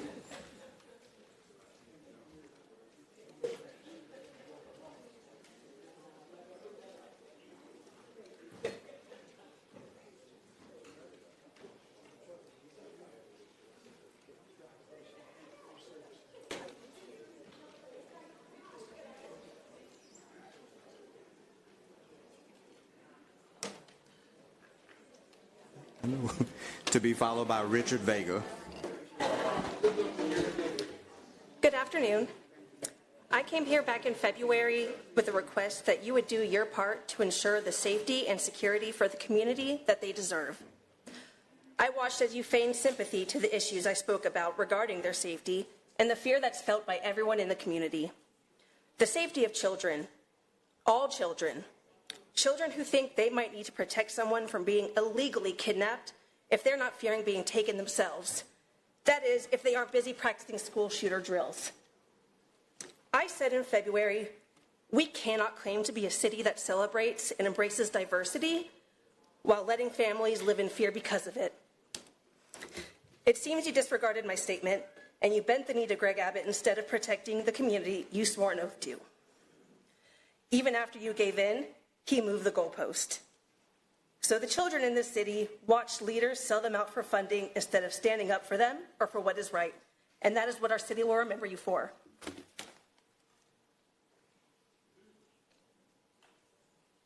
Next. Richard Vega. To be followed by Daniel Veloz. Good evening, council members and mayor. I am up here to just tell you I attended a community meeting in the East End in the neighborhood of Magnolia last week with Councilmember Joaquin and Julian Ramirez. And I'll just say that there was an overwhelming joy of evidence in support of the name change of Joe Chaco Ramirez. He is a hometown hero. His roots are right there in Magnolia. And if you know a little bit about the neighborhood, it's the oldest Chicano neighborhood in all of the city. In fact, the Vegas are from there. My great-grandfather moved there and rooted his family there. In fact, on the way here tonight, I called my grandfather, who's 92 years old, just to talk to him about what was going on. And I got to talk to my aunt as well. And I'll just tell you, if you get the chance and the opportunity to learn his story and understand who the man was, I believe that you guys will make the decision that this is the right move when we remove Cesar Chavez Street to Joe Chapo Ramirez. It's important that the next generation are able to see the heroes of our own community, people that they can lead and follow after. And I'll say this, I'm also a member of the American Legion Post 472. And I got to see the shadow box of Joe Ramirez. And he has the 1st Cavalry Division patch in there, and he wore it on his uniform if you get to see some of the pictures. It's the same patch that I got to wear. It's the same patch that I got to serve under. And men like him are very rare. There's a motto in the division in which we served under, and it's called Live the Legend. And he absolutely lived that legend. He came home and he served the community. He loved Houston. He loved people. He continued to sow back into the community all the way to his last breath. And that is a leader in which we as the community would be proudly to stand behind. Thank you. Councilor Ramirez. Thank you, Mayor. Thank you, Pastor, for your remarks. Appreciate your thoughts on that. And thank you for your military service as well. Yes, sir. Thank you. Thank you, sir. Thank you, sir. Next. Thank you. Daniel Veloz. To be followed by Melissa Gallegos of Friendswood. Good evening, City Council. Mayor Whitmire, Joaquin. We're speaking to the microphone. Oh, yeah. Can you hear me? Sorry. Good evening, City Council. My name is Daniel Veloz, and I am the great nephew of Joe Ramirez, Tio Chaco, as we know him. I'm here on behalf of my family, the Gallegos family and the Ramirez family, and I wanted to share with you a story about him, and so you know how he's impacting our community. Excuse me. So, those of you who know, he was held captive in North Korea for 33 months, and when they found him, he was a little over 80 pounds. And with those of you that don't know, my grandmother, Olga Gallegos, who was the mother of Senator Mario Gallegos, who you served with in the Senate, and I know you and him go back many years. She advocated for him when she worked at the Pentagon, and she happened to find a picture of him in Time magazine, and she was able to let the Army know and the military know that he was still alive. So that's dear to our family because it shows the legacy that he left behind, that no matter what, we're here to fight for our family and our neighborhood because of what he did. I also wanted to say that this past week, there was a meeting at the American Legion. Joaquin was there, and everybody was speaking about who they should name the street after. And with all due respect, there was many people there that were very honorable to the community. but I felt the impact more so for Joe because at the very end of that meeting, Joaquin was there as a witness. My son, who's 13 years old, got up and he spoke about his great uncle. And to me, that's the significance of what legacy does, is that it influences the generations to come, right? And my son, 13 years old, knows about his great uncle so much that he was willing to go up there and speak in front of council members. And that is what a difference maker does in our community. So I just wanted to convey that to you all to understand that this is what I feel is the right thing to do. And also, I wanted to say that, legacy that we leave behind, people are always going to remember when they drive down that street and they see Joe Ramirez, they're going to know his story and they're going to know their will to fight and to, give back to the community. So just wanted to say that. Thank you. Thank you for sharing. Next. Melissa Gallegos of Friendswood, to be followed by Diana Chambers.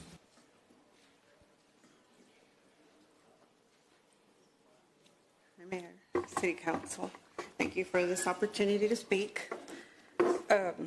This is Joe Chacos Ramirez's family from Magnolia Park. This is the legacy. This is taken in 2015. There are so many more now. This was taken at Hidalgo Park at the gazebo. It was the Ramirez family reunion. Master Sergeant Joe Elias Chaco Ramirez was born to Isabel and Elias Ramirez. They moved to Houston in 1911. So we've been here since 1911, our family. And while Master Sergeant went through a lot, and he was a very big hero, the point that I wanted to bring was that he never left his neighborhood. He never left that neighborhood.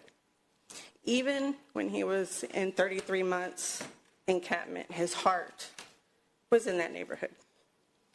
And even when the military sent him to Kansas, when he came back to this neighborhood, Magnolia Park.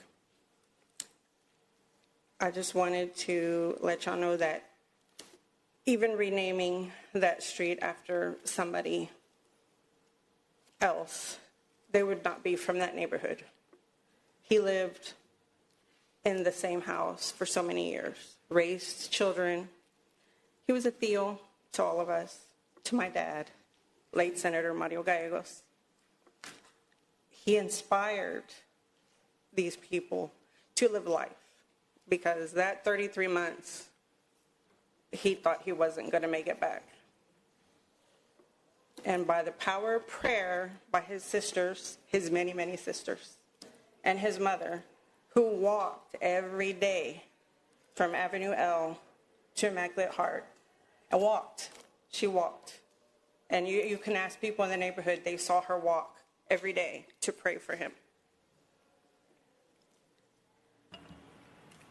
So by the power of prayer, I just want to please consider renaming Cesar Chavez to Master Sergeant Joe Chaco Ramirez for family, for his family, so that the legacy can carry on and that, like me when I was little, I looked up Macario Garcia.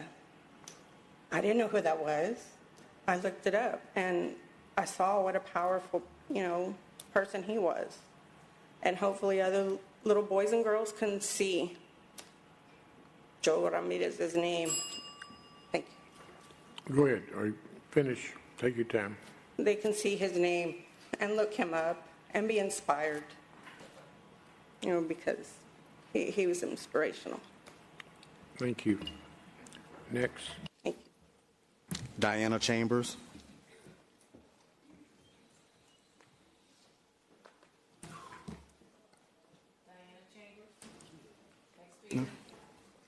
Lucy Salazar. Lucy Salazar. speaker? Bridget Land. Bridget Land. Bridget Land. Next speaker? Rosalind Blake. Rosalind Blake.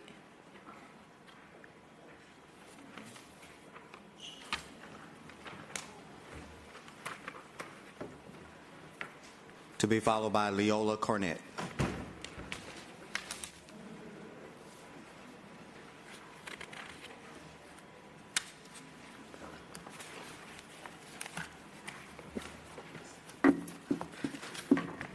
Will you stand behind one of those mics? Will you Stand behind the one of microphone. mics? Either one.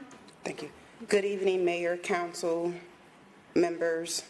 My name is Uniqua Parker.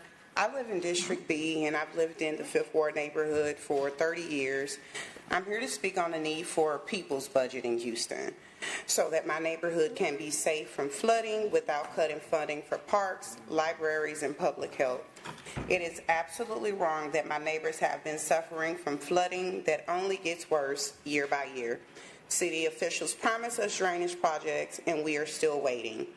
How are the billions of dollars in our city's budget being spent, if not to keep us safe and to keep families who have lived here for generation after generation from having to move? We know the money is there. It's about how y'all are choosing to spend it, and so far it hasn't been on us or for us. I yield. Tell me your name again. Uniqua Parker. Uniqua Parker. She's not on the list. Okay. Thank you, Ms. Parker. Next speaker. Leola Cornett. Leola Cornett. To be followed by Haven Bell.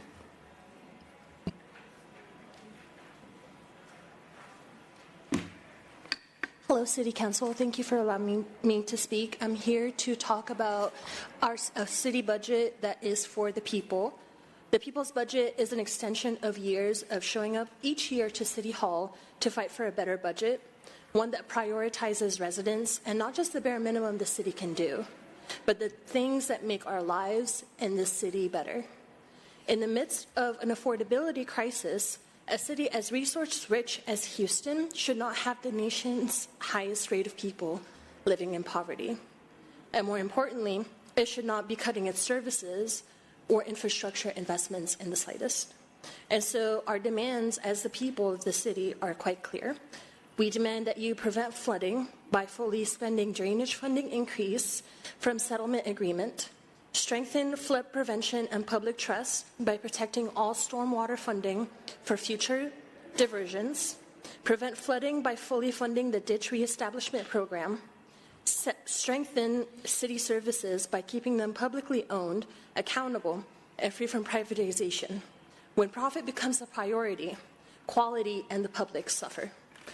Strengthen our city by fighting for high-quality services, removal of hiring freezes, and no compromises on worker safety, including fully staffing public works, decreasing deferred maintenance, and restoring expertise lost through early retirement buyouts and job cuts, and strengthen our social fabric by opposing job cuts and cuts to essential services.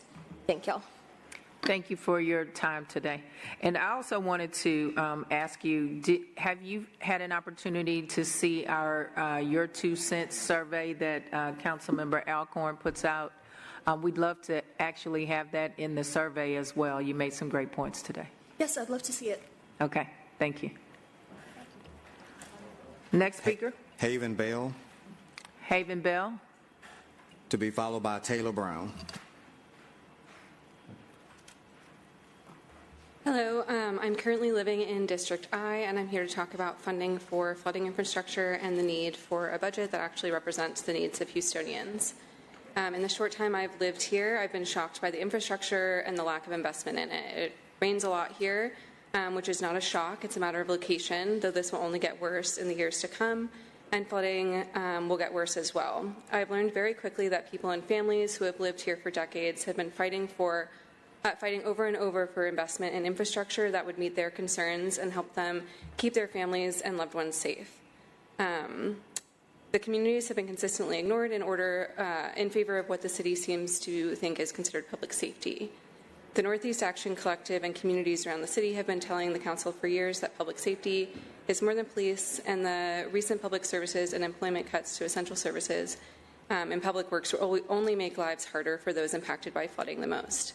In just 1 week, the mayor's budget will be released, and it is city council's responsibility to listen to their constituents, the expert in this community, when they tell you what they want and need, and to keep their homes safe.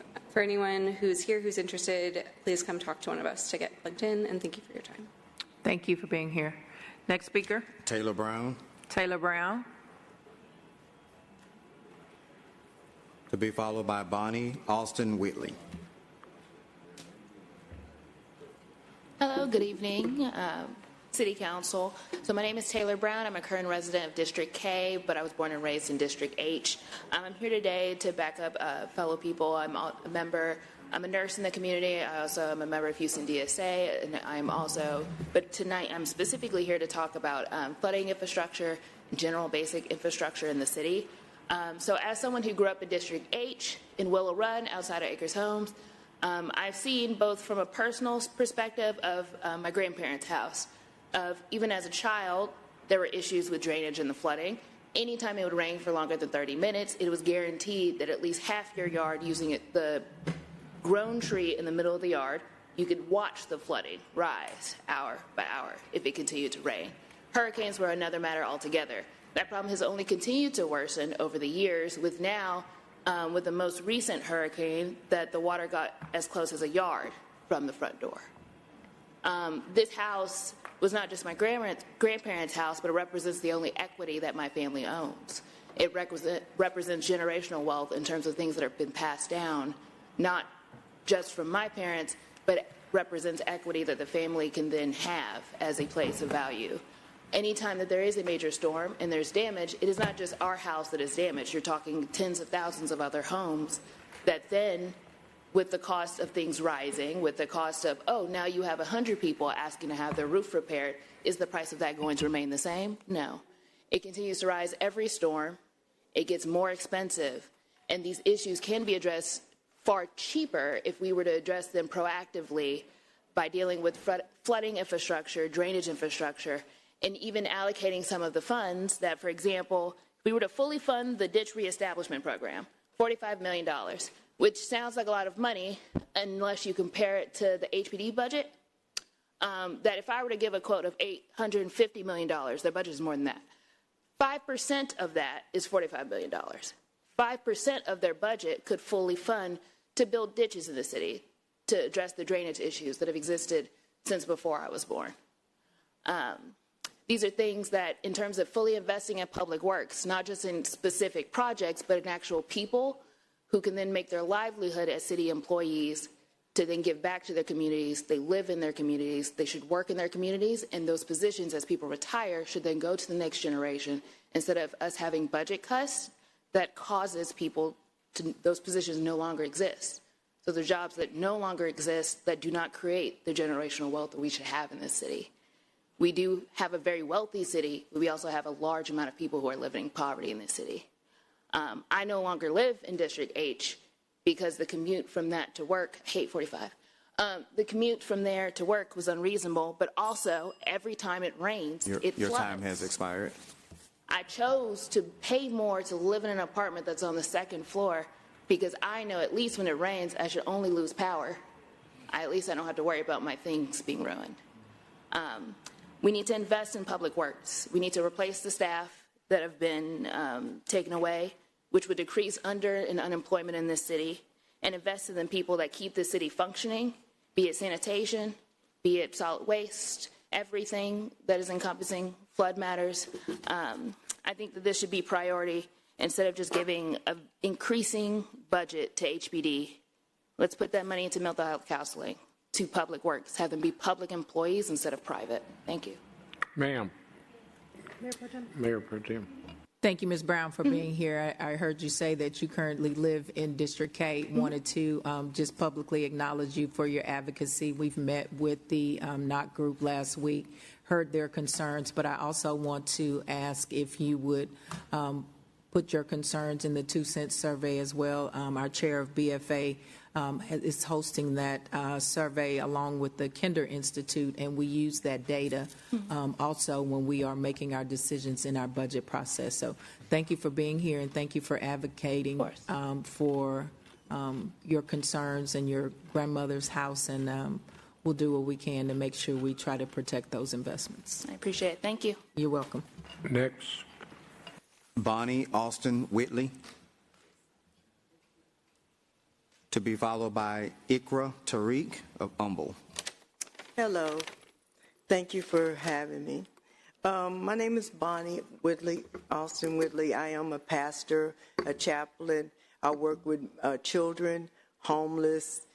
I do whatever I need to do for my community.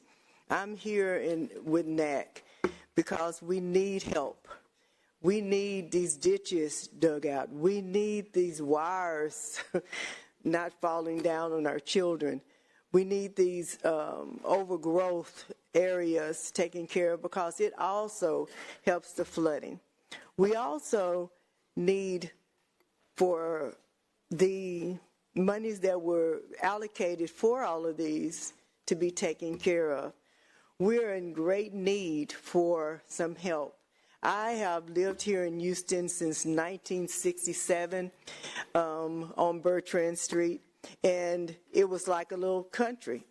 Now there are multiple people living in there, and that means that there's more water that's starting to seep into the communities under the houses. Flooding is overwhelming sometimes. I remember when I woke up one day and I put my feet on the floor and there was no floor. There was water up to my ankle. As I waded through the water, I and my husband walked outside to look at our yard. We had no yard. We could not see our car. Therefore, our car flooded. But the worst thing that we seen was elderly people being floated on makeshift rafts. We also seen that same raft start seeping and the elderly being traumatized. We worked to put them on makeshift children's pools to get them to where they could be helped. The city didn't help. We helped each other. Our churches were open. Our homes were open. One young man, his first generation was going to college. His car flooded. They didn't know that they had to buy flood insurance with insurance, so everything came out of their pockets. He later did go to college, and he's right now is an activist also. My thing is that we know that $45 million was given for the ditch and establishment program. We ask you to invest in people working in the city because these people could help in numerous ways. We have places on Parker that have cameras, but there's trash there. Water is sitting there. We have animals that are not licensed. Your time has expired. Thank you. We just want a little help. We're working people. We're people that will do our best to do the best for our community. Thank you. Thank you. Next. Ikra Tariq of Humble, to be followed by Matthew Graff. Hello, my name is Ikra, and I've been a resident of District E, in which my family and I have been subjected to flooding disasters multiple times. Our streets would flood every time there was a storm, filling our walls with water and causing black mold to form throughout our house's infrastructure that has caused permanent respiratory issues and neurological impairments. Hurricane Harvey is just one of the many disasters that has caused irreparable damage to our house and to our family. And I stand here today as a flood survivor from 2017, and I still stand here today, a decade later, for the same issue. Why has this not been fixed? A flooded home is not a natural disaster, it is a policy issue. It is said that Public Works does not have the staffing to spend down on all of the allocated money for the ditch reestablishment program. It was said on record that they do not have the staff, partially due to last year's 10% department cuts and early retirement buyouts, in which Public Works lost the most employees. Solid waste is lacking resources. The parks and libraries are facing further cuts this year. The health department has been severely cut at the federal level, and the city, I'm sure, will force them to cut their budget even further. These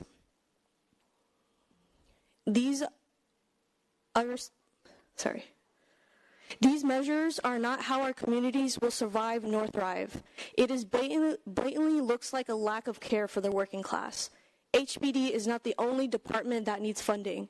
We, the people that you serve, demand to protect our social services, provide basic city functions, and stop failing city residents on purpose. This is a budget that is a matter of our survival. It is a matter of literally fighting for our lives. I will end this speech by asking you all a question. Whose fault will it be when the next Houstonian dies from a flood? Next. Matthew Graff, to be followed by Jay Bustos.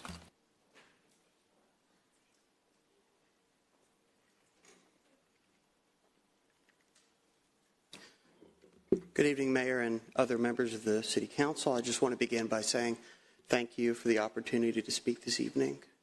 I want to come before the Council with some concerns regarding a recent City Council ordinance passed, which has to do with HPD's cooperation with immigration enforcement authorities.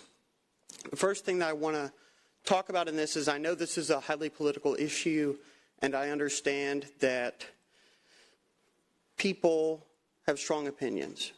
That's what makes the city great, is our ability to fight for justice and right.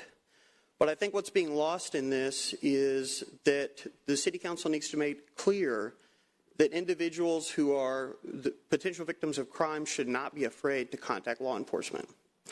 Now, there are three reasons why. First, the explicit statements of Tom Homan, who indicated that Immigration and Customs Enforcement is focusing on the defendant in these matters. That's the defendant over which the police department has jurisdiction at that time. Second, victims and witnesses are not subject to law enforcement screening. Their status is not at question. Third, federal law indicates that there is a space to protect people even who have issues with status. Look at the U visa. A U visa is an opportunity for individuals who cooperate with law enforcement to gain status as a result of that investigation. Federal law has made space for individuals to work. The biggest, most important thing here is that people need to feel safe contacting law enforcement. And I think that's a clear statement that the City Council needs to make. Second, the law enforcement is the function of the city, but there are certain things that are not the function of the city. Federal law will always preempt.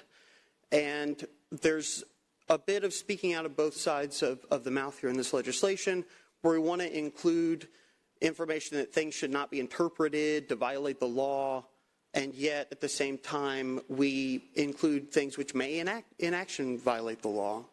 And I think the biggest indicator or separator between what's been passed by the City Council in Houston and what's been passed in San Antonio, Austin, and Dallas is the mandate of noncompliance. In Dallas, this is a general rule about administrative warrants. In Austin and San Antonio, this is left to the discretion of the officer. And this, alongside the incredibly onerous reporting requirements, what we have to understand when an officer makes an investigation, he's not just investigating someone's immigration status, it's any general investigation. And so almost every investigation that's done by a police officer will fall under this standard, and now you're asking police officers to collect a lot more information. Thank you. Thank you. Next. Jay Bustos, to be followed by Herman Henry.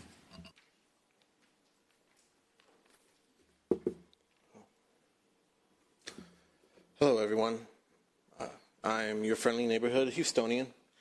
And first off, I would like to thank the 4 council members that are continuing the support, to fight against ICE. Salinas, Polar, Thomas, Kamen, thank you. As for Mayor Whitmire and the rest of the council members that had initially voted yes and then voted no for this new revised ordinance passings, what was the point of voting yes if you were going to go and change to vote no? Abbott and his administrations were always going to pull off this move or this little stunt. They are playground bullies.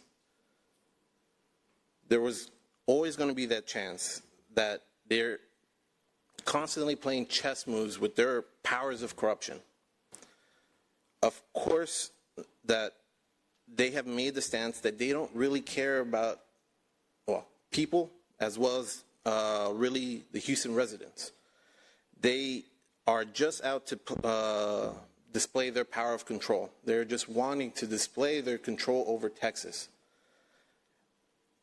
Houston is one of the biggest cities of diversity. It is one of the biggest cities that shows or stands within Texas of being a city that can provide or show positive change for Texas. I ask y'all, is Houston not worth defending? Is it not worth fighting for the city?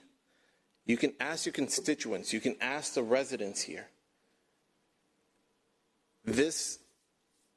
We're asking just continuing to fight to, one, bring back the original ordinance that y'all were placing without the revisement. 2, or at the very least, probably continue the fight maybe as to ending non-safety traffic stops. Do something to continue the fight against what ICE is standing for. We want to show that we are fighting for our residents here. We want to show that we stand with Houston. But us inching or backing off just because Abbott has says that they're wanting to play chicken with funding and stuff. I get the understanding that public safety, the funds towards public safety is important. Yes. But still, y'all have many members who are well advised within the law. Your time has expired. Thank you for your time. Next. Herman Henry,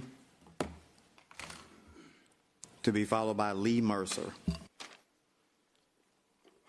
Good afternoon, everybody, Mayor and the council. I live in District G, but my church is in District K, and I used to live in District D. So, my name is Herman Henry. I'm a Houston resident. I'm a neighbor, and I come before you today with no anger, but love and a vision that I hope that K and D can be a part of, and hopefully everybody else. I want to be honest with y'all today, that the black community in Houston is hurting, not because we're weak, but because the institutions that are supposed to protect and serve us have shown documented cases over and over again that they do not. An HPD officer was sworn in 2024 and was recorded. Everybody knows what she said and who she was talking about. She completed over 16,000 hours of training, diversity courses. She still wore that badge. Houston Community College displaced over 90,000 long-time black professionals under one administration. 119 people got sued. They settled in December 2025. I don't share these facts to divide anybody. I share them because every family in this room, black, brown, white, Asian, deserves an institution worthy of their trust. That is not a black issue. That is a Houston issue. Where there is a wound, we have a responsibility to heal. A ministry I'm now going to, Empower to Overcome, by Pastor Robert High. Not only is Pastor Robert High Jr. The pastor there, he's a fire marshal. I'm a fire technician. I travel to all your districts. I've helped so many people seen so many different places from Pasadena up and down the area. And all I'm saying is that black folks in different neighborhoods, I used to live in Sunnyside, used to live Brookhaven, and like I said, we're off of Westheimer, off of the Beltway and Airport. And I also live in G, like I said. But the main thing is, I'm just asking that somebody, your constituents or whoever, your subordinates, stops by our church, sees what's going on. We have a program in place where we want to start getting folks off the streets. Idle hands causes the devil's time, as you all know.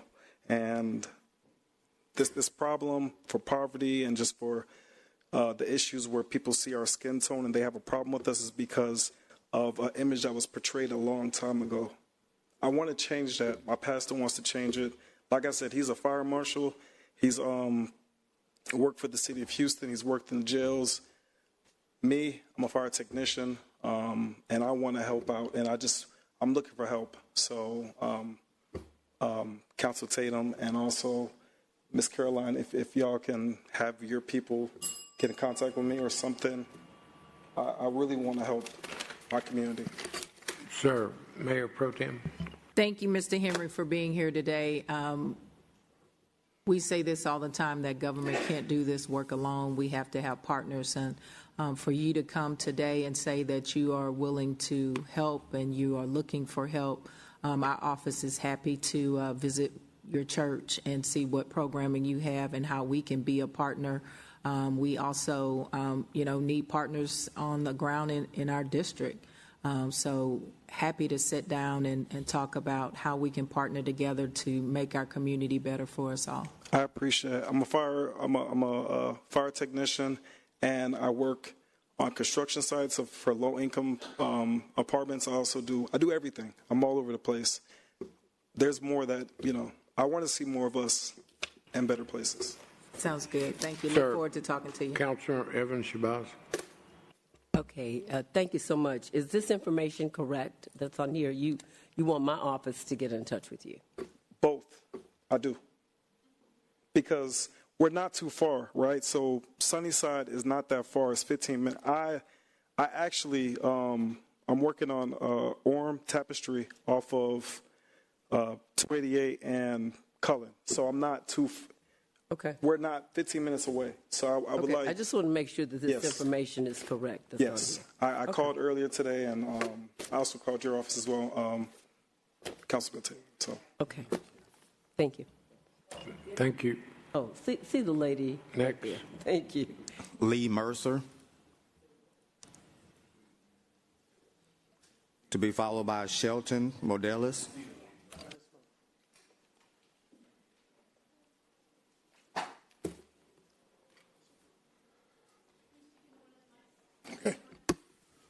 Yes, I was waiting until he passed the handouts out. I'm Lee Mercer, and I'm coming for City Council today in reference to crime prevention. And this is crime prevention I'm talking about. Crime prevention is what we need in Houston, said Mayor John Whitmire on April 28, 2026 to me. He said he will give me $1 million. I am to say that in the mayor's meeting, April 28, 2026. Here I have hot wire hookup, abilities, evidence, bring from my University of Texas Health Science Center, Camp Bullis, Army, ROTC Academy, criminal intelligence, criminal law, crime solving, crime prevention, and my forensic science, police education. Also, a Save America and Save a Life Intelligence Police Program education. Talk through a police subpoena. Everything is evidence-driven, homicide, killing, and murder intelligence. That's what I do. Thank you. Next. Shelton Modelis. To be followed by Ridwan Kawanda. Good evening, council members. I'm here today to speak about illegal alien that has been terrorizing me for the last 20 years. And my first question would be, is this a full city council members here today?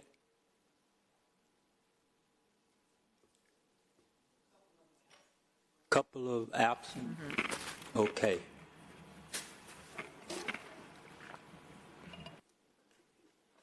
The reason I asked if it's full city council is because our next step will have to deal with the, I'm going to say, the illegal judiciary here in Harris County, because we came here 11 months ago about this same situation, and Miss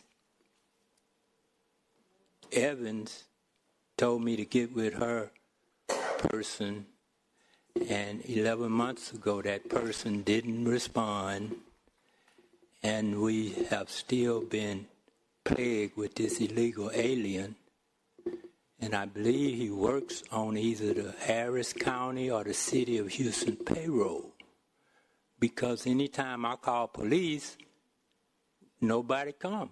We don't get no response. But we were terrorized during the last Hurricane Beryl. We went Walmart, do some shopping, come back. Our house was surrounded by 12 police cars, all having long guns and short pistols pointed at the house, saying that I refused to allow the energy people, Centerpoint, I refused to allow Centerpoint in to turn the power on. This same illegal alien had called and made a false police report. I wasn't even home. I drove up to get to my house, and I was handcuffed and everything. These people could have burnt my house down saying I was inside and didn't come out. So we are here today to let City Council know that we will be going forward with any lawsuits necessary to get this person out of our community. Your time has expired. Councilor Evans Shabazz. Thank you, sir. I will get with my staff to find out what the status of this is and find out why they did not reach back to you, or whether they did and weren't able to reach you. But I assume that this is the correct information that's on here. Which information you have? Your information, your post office box, which doesn't tell me anything about where you live, but your phone number. My phone number is 713-733-6994. Okay, right, that's what's on here. Okay. So we'll reach out to see. Because I have called your office, I don't get no response. Okay, well, that's why I'm going to find out why. Okay. Because that's not acceptable. Okay. Okay, thank you. Thank you. Next. Ridwan Kawanda,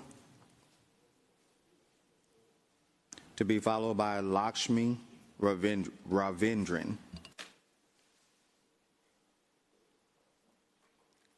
Yeah. Good evening, everybody. I'm here today with a simple idea that could save lives in Houston. When first responders arrive at an apartment complex or gated community, they often lose critical minutes waiting for the leasing office to open the gate or somebody to do. So I would love to work and help the city and the fire department build an app where first responders and EMS can open the gates with one click and save time. So that'll be it. And thank you for the opportunity to talk. Councilman Pollard. That sounds like a very interesting idea that you have. First, I want to thank you for coming down and waiting so patiently to let us know. If you want to send our offices some information on your background and your experience, oh yeah, and maybe we can follow up with you and see how we could take that idea further. No problem. Thank you. I appreciate that. All right. Thank you. Next. Lakshmi Ravindran, to be followed by Farron Manuel. So, good evening, Honorable Mayor and the council members. So, my name is Lakshmi Pretarani. I am resident of District G. I am honorable, truly honorable here on behalf of Hindu Education Foundations, HEF USA, and project of Hindu Swayam Sevak Sangh is a non-profit organization. Thank you for giving me opportunities to speak about a deeply meaningful subject. It's empowering the future. Hindu Education Foundation recognize excellence in teaching. Every one of us can pause for a moment and remember a teacher who changed our life, someone who believed in us when we doubted ourselves and guided us when we felt lost and helped save who are we are today.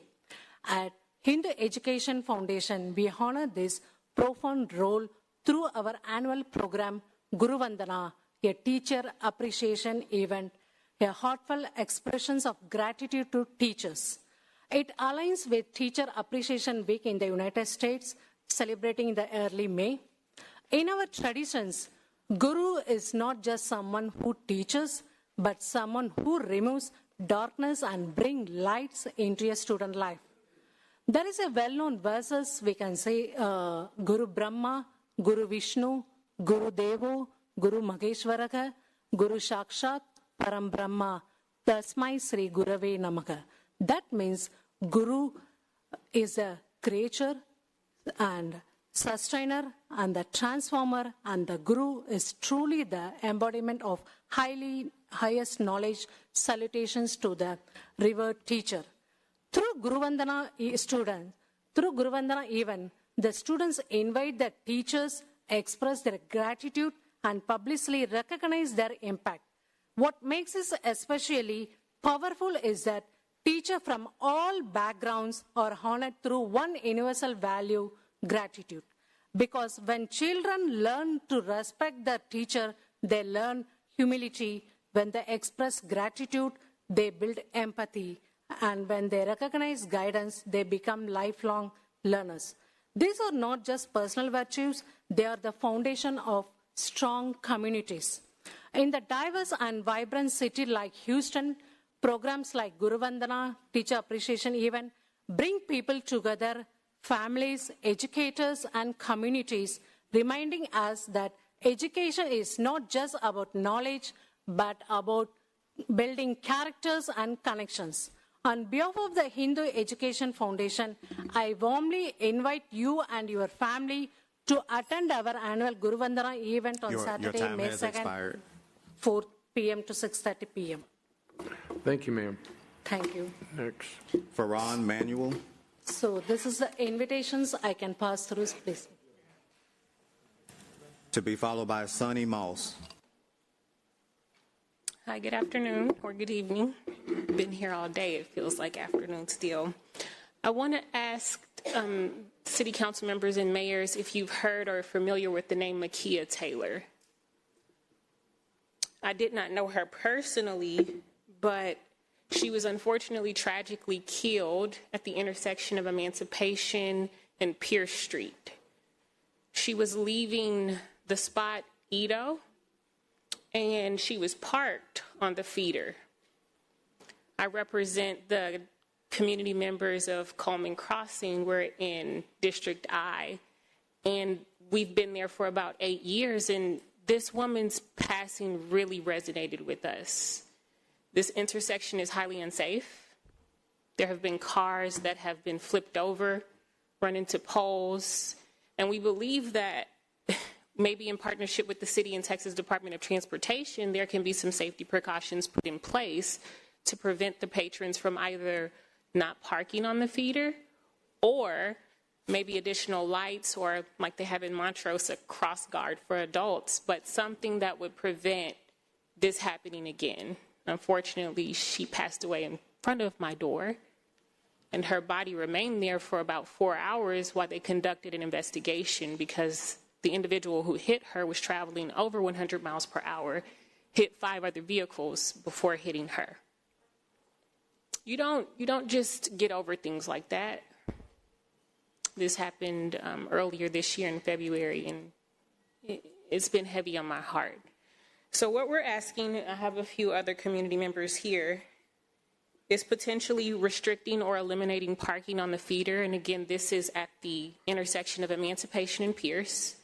There's a highway entrance ramp between this green light and where the people are allowed to park. So cars are accelerating if there's a green light. Additionally, conducting a traffic study with Texas Department of Transportation to potentially see that this is a frequent happening, this is a frequent occurrence. Next, installing pedestrian safety measures, blinking lights would help, or even a partnership with the local business owners to see what they could do about protecting their patrons as well. This intersection is dangerous by design, but it is fixable, and I urge you to act before another tragedy occurs. And again, I don't know Makia Taylor personally, but she was the mother of 2 small children. And I definitely hate that they are no longer able to be with her. Thank you. Councilor, just a ma'am. Councilor Martinez. Thank you, Mayor. Ms. Manuel, and I'm trying to get some clarity because the address is on the west side of 45, but you're talking about the exit off of Pierce onto Live Oak? Or, correct. Well, just for clarification, again, I'm sorry for the tragedy. No worries. We definitely want to make sure that we're doing what's best for those residents as well. But are you speaking about southbound on the Pierce or northbound on the? Southbound. Okay, so then it's in District D, but I'm very familiar. That's my route home. So I'll work with my colleague, Councilman Evan Shabazz. Yeah, we were trying to Google to figure out what district we were in. But at the end of the day, district lines, especially for stuff like this, we want to make sure that we're doing the best that we can. So I'll work with my colleague, and I have somebody. I think we both have team members here that you can speak to, and then we can figure out what is going on. There are some parking on Live Oak, and it's on the southbound on the furthest left lane. And it does make it challenging because I think they frequent the establishments on the right side of the. Correct. So let us figure out. It might not. I don't think it should be legally people should legally park there because it is a frontage road. But we'll talk to TxDOT because it's going to be a TxDOT conversation as well. We figured. So let us wrap our hands around it, identify what the best solution is, and then work with the administration as well to see what we need to do. Thank you. And most recently, Texas Department of Transportation painted clear indications of lines where you could park. So that our concern is that people are crossing when there's a green light, and if you don't honk, I've seen so many. And once you pass that light, you're actually jumping onto the freeway, so it does make it difficult. So Juan Pablo from my team is here. Okay, perfect. And I don't know if Ingram's here as well, so we'll tag team it together. Okay. Councilmember Evan Shabazz. Thank you, Mayor. And when I heard about that, it was very devastating. I don't live very far from there, and then I've been there. I know the owners of the spot, Edo. But what's really important is that you haven't just come here to talk about it. You come here to present some possible solutions. And as my colleague said, we will see what we can get done. Thank you. Now, just an understanding, she came out of the spot Edo, which is on the corner of Emancipation and Pierce. Mm-hmm. And where did she walk? I'm assuming she was walking from the spot Edo to the left side of the street when she was struck. Because she went across. So it didn't happen on Live Oak. No, not on Live Oak. Okay. Correct. My address Your says address Live is Live Oak on that Okay, because document. I was a little confused. Yes. No, she was way crossing over there. Pierce. Well, one thing they maybe could do is stop all of that parking over there on that side of the street for sure. That would be then a huge people help. would not have to walk across there to go to their, because let's just be honest, people are coming out, they're somewhat impaired sometimes. And then they are flying down that street trying to get on the freeway. So if you will talk to the lady at the door and the gentleman at the door, we'll see what we can do. But thank you for coming with solutions. Yes. Thank you so much. Y'all have a great evening. Next. Sonny Moss, to be followed by Lee Perry. Good afternoon. My name's Sunny Moss. I'm also in the same community as Farron, so my concerns are going to mirror a lot of what hers do.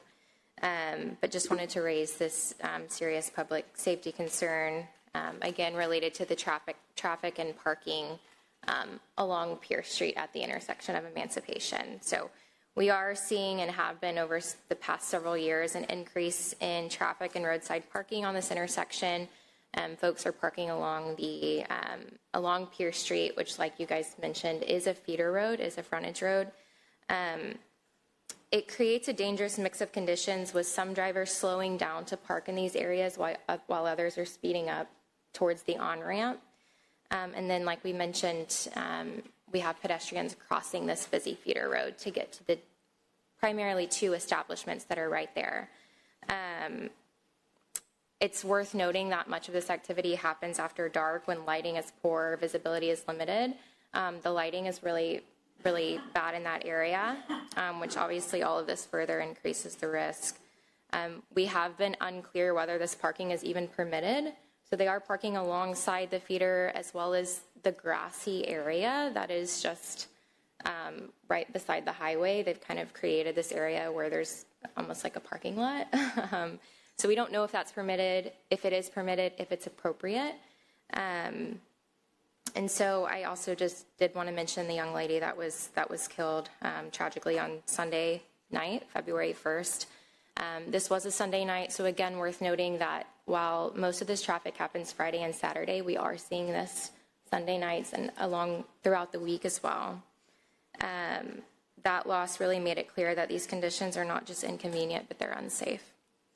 I did also have a couple of solutions, many of which were mentioned by Farron, but we wanted you guys to consider things like restricting and prohibiting parking in these areas, increasing enforcement during peak hours, adding signage, lighting, and clearly marked pedestrian crossings, and then working with the local businesses to provide safer parking alternatives, maybe valet or off-site parking arrangements. We know parking is limited in the area, and it is bringing a lot of traffic. At minimum, requesting a traffic and safety study along with interim measures to reduce the immediate risk and help prevent another tragedy. Really appreciate your time. Thank you. Next. Lee Perry, to be followed by Alfreda Williams.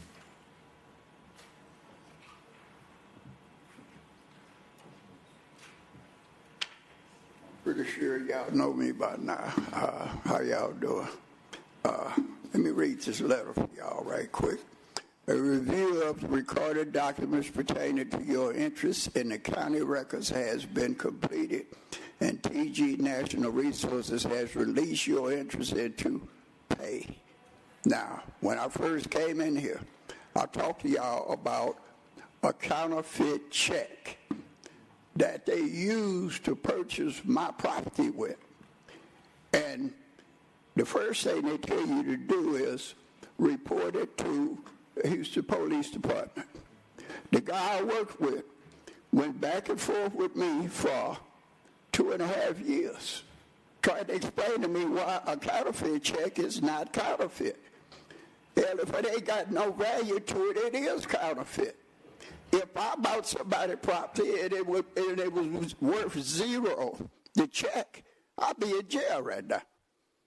See, I think we've let politics get into this, and they try to pick certain people to say, well, it's wrong if it's right. If you Google it, if you chat GPT, it specifically tells you it's criminal. But for 2.5 years, I had to go through civil court. The judge told us to take my part of my case over to the criminal court. And he's still up there trying to say ain't nothing wrong. Now, here I am, the people that paid me for 2.5 years, that they kept my money. And you gonna tell me it wasn't nothing wrong? And he still said to this day nothing was wrong. Hell, if they paid me and they gonna keep paying me, it had to be something wrong. People don't just pay for the hell of it. They were paying me. This guy come up with a counterfeit check, and I don't know where in the whole United States of America they had a check that's useless for $21,000 and it's worth zero when you take it to a bank. I think something wrong. Something wrong with him. He in the wrong department. I'm just telling you right now because they send out 1,000 of these checks every month. I worked all that gas for 52 years. Matter of fact, I worked specifically with white-collar crime. And he's still sitting over there trying to convince me and the DA nothing is wrong. Now, the judge said it's criminal. The people that already paid me, and he still said it's criminal. No, he still said wasn't nothing wrong. Evans, just a second, sir. Councilor Yes. Shabazz. Thank you, Mr. Perry. I guess I'm trying to understand. Now, you say it's a counterfeit check or was it an insufficient funds check? It was worth 1 penny. Right. What I'm That's saying. counterfeit. Okay. If you say in your deed that you put a check for $21,000 in my hand and I take it to the bank and they say they ain't worth 1 penny, you lie. Okay. Was the title to the property transferred to them based? Well, hold up. That's where the catch is. This is where the scam. I'm a senior citizen. Now, once you sign that deed is a legal deed. The check is the one that's illegal. Right. You have signed your property over to him. And if he take it to put it on file in the county courthouse, the only thing you can do is go to court. And now you got to spend all this money because it got all started with a counterfeit check. That's right. Okay. So And then, you've been trying to cancel that sale? Report it to the HPD. I did. I reported to HPD. No. So you've been trying to cancel that sale because you did execute the deed. I did. And they filed the deed with the county records. Whoa. They tried to file it. I still have the original. You can't file a copy.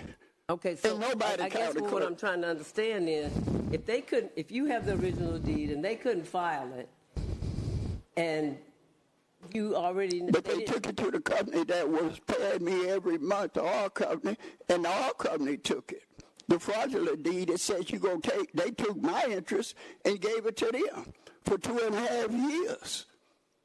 But they took it on a deed that was not the original deed? That's the whole point. It's criminal. Okay, so the oil company is paying the person who gave you the bad check.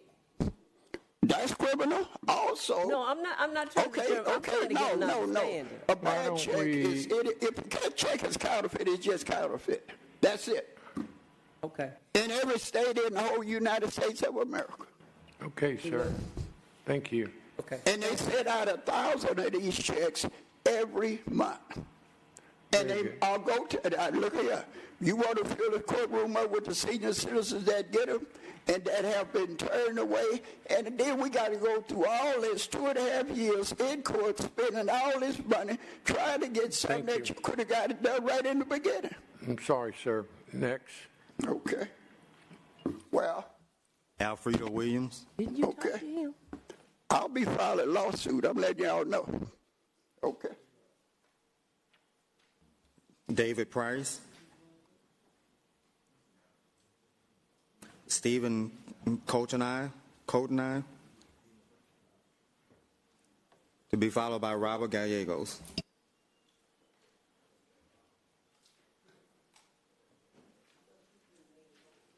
Hello, Mr. Mayor and Council. I've spoken with Norma Medrano about this. She was here earlier, and Ms. Carter's office. Speaking of this one. I've spoken with Ms. Carter's office, Danelle Fields. She's super sweet. Also, the fearless Carolyn office, Ingram Mitchum, and I appreciate those people. I do ask all of you for more help. I was banned from Harris Health 2 months ago. This is a city full of homeless people. The way out of homelessness is psychiatrists who actually do their job. And, that's the way to defund the police as well and create a self-police society. The psychiatrists in this city do not do their job. They are all overpaid. They were there at the Commissioner's Court when I was there lobbying really hard for the expansion of the Bentop Hospital. If you ask anybody who uses the Metro bus what they think about Bentop Hospital, they'll all tell you it's a slaughterhouse for guinea pigs. They turn indigents into cash cows, lab rats, guinea pigs, like I said, and it's the most dangerous place to go. All of you are lucky to not have to go there. Y'all are in leather chairs. And so are the commissioners who gave them more money to do all the abuses that they do. On that day, they were talking about patient healing, patient recovery, safety, dignity, but that's not what happens there. They're supposed to be diverting people with neuropsych illness away from the jail system, but that's definitely not what they do. They go into appointments, they handcuff people, restrain people. That healthcare industrial complex and the prison industrial complex that they support, preys on people like me with neuropsych illness, and it's very unfair, and I'm asking all of you for help. I did file a case in the JP court and in the district court already, and like I said, they do everything there for their own job security. They were filibustering for like 10, 15, 20 minutes for the expansion of that sick hospital, and they got it, and it's a hostile takeover of public parkland. The damages that they do there to people are very, very unsafe, very cruel. They're all bullies as well.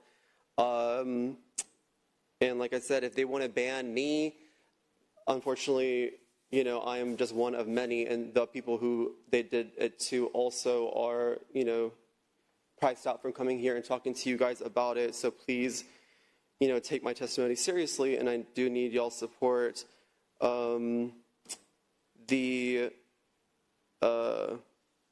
then once you expose their corruption, you report their abuse, they ban you. Also, they injured my ankle. I couldn't walk for like 2 weeks. I can barely see. I can barely hear. And that is not the right approach to public health or public safety. Your time has expired. Some assistance from one of you guys. Are they there for me? Very good. Thank you, sir. Okay. Can someone speak? Robert Gallegos. Next.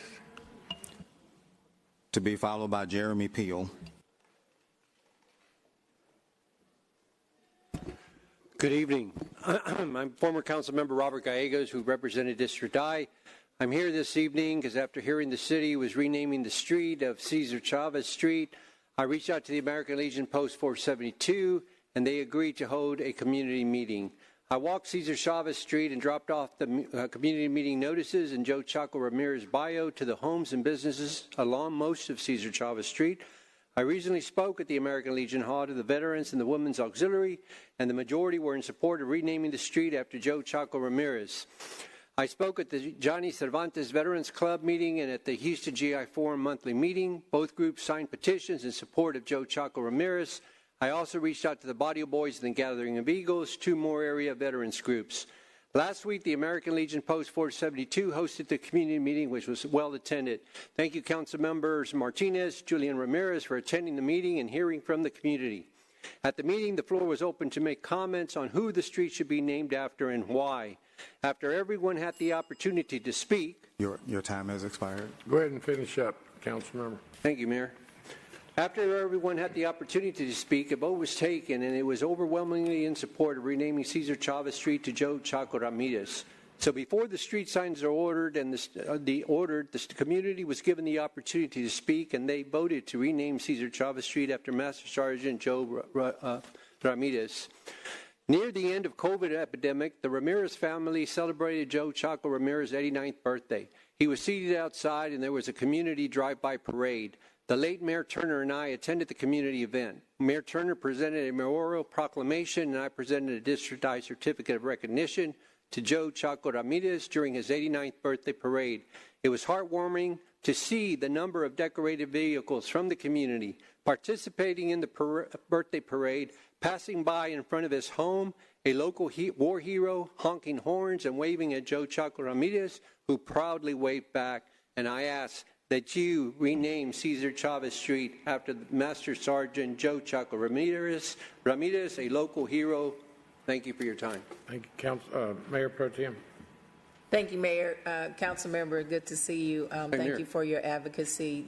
Are there any other names being considered? Yes, ma'am. At the public meeting that we held last Thursday, I opened it up to the floor, and it was well attended. I asked, are there any other names? There was a total of 4. There were some that said just leave it alone, leave it as Cesar Chavez. There was another group that stated they would like it named after Magnolia Park. There was another group that said let's name it after Maria Jimenez. She was a community activist, a community organizer, and orator. And then there was a group that said let's name it after Joe Chaco Ramirez. We took a vote. Everyone was allowed to speak. I didn't cut anybody off. And then after everyone spoke, we took a vote, and it was overwhelmingly in support of Joe Chaco Ramirez. Thank you for that insight, and we appreciate you being here today. Thank you. Very good. Next. Thank you. Jeremy Peel. Joseph Amari. Joseph. How you doing today? You know, during the Bill White era, it was a very good joke about the difference between what we call portable housing. I won't go to the joke right now, but he had a good joke about what portable housing meant back then. But anyway, Anthony Henderson, also known as Joseph Montgomery, reported to Louisiana, Texas law enforcement agency and government authority that his mother, Ms. Bramley Henderson, continued to be a kidnapped victim. He also reported to the same law enforcement agency and government authority that he's a victim of Social Security benefit fraud and was legally evicted in both the state of Texas and Louisiana. His 2 movie scripts were stolen out of his Louisiana family estate, as his family estate property was illegally searched and seized in violation of the 4th and 5th Amendment. The film script, Katrina's Revenge, off box office potential is $50 million. The writer's action price is for $3 million. The movie script, Just Living, box office potential is $100 million, but it's not for sale. The movie script, Sarah Porter Plantation, was stolen out of an email account while using the Houston Library. Your time has expired. Sarah Porter Plantation box office potential is $200 million. The action price is Very $3 good. million. Thank you. For writer fees. Have a good evening. I may be homeless, but my stuff is worth a lot of money. Thank you. All right. Thank you. Lots Good. of money. Good luck. And I'll tell you what. We ain't got time. I'll tell you, first of all, if I was in Michael Jackson camp, I'd be Michael Jackson's songwriter, and my interest would be 25% of every song he wrote.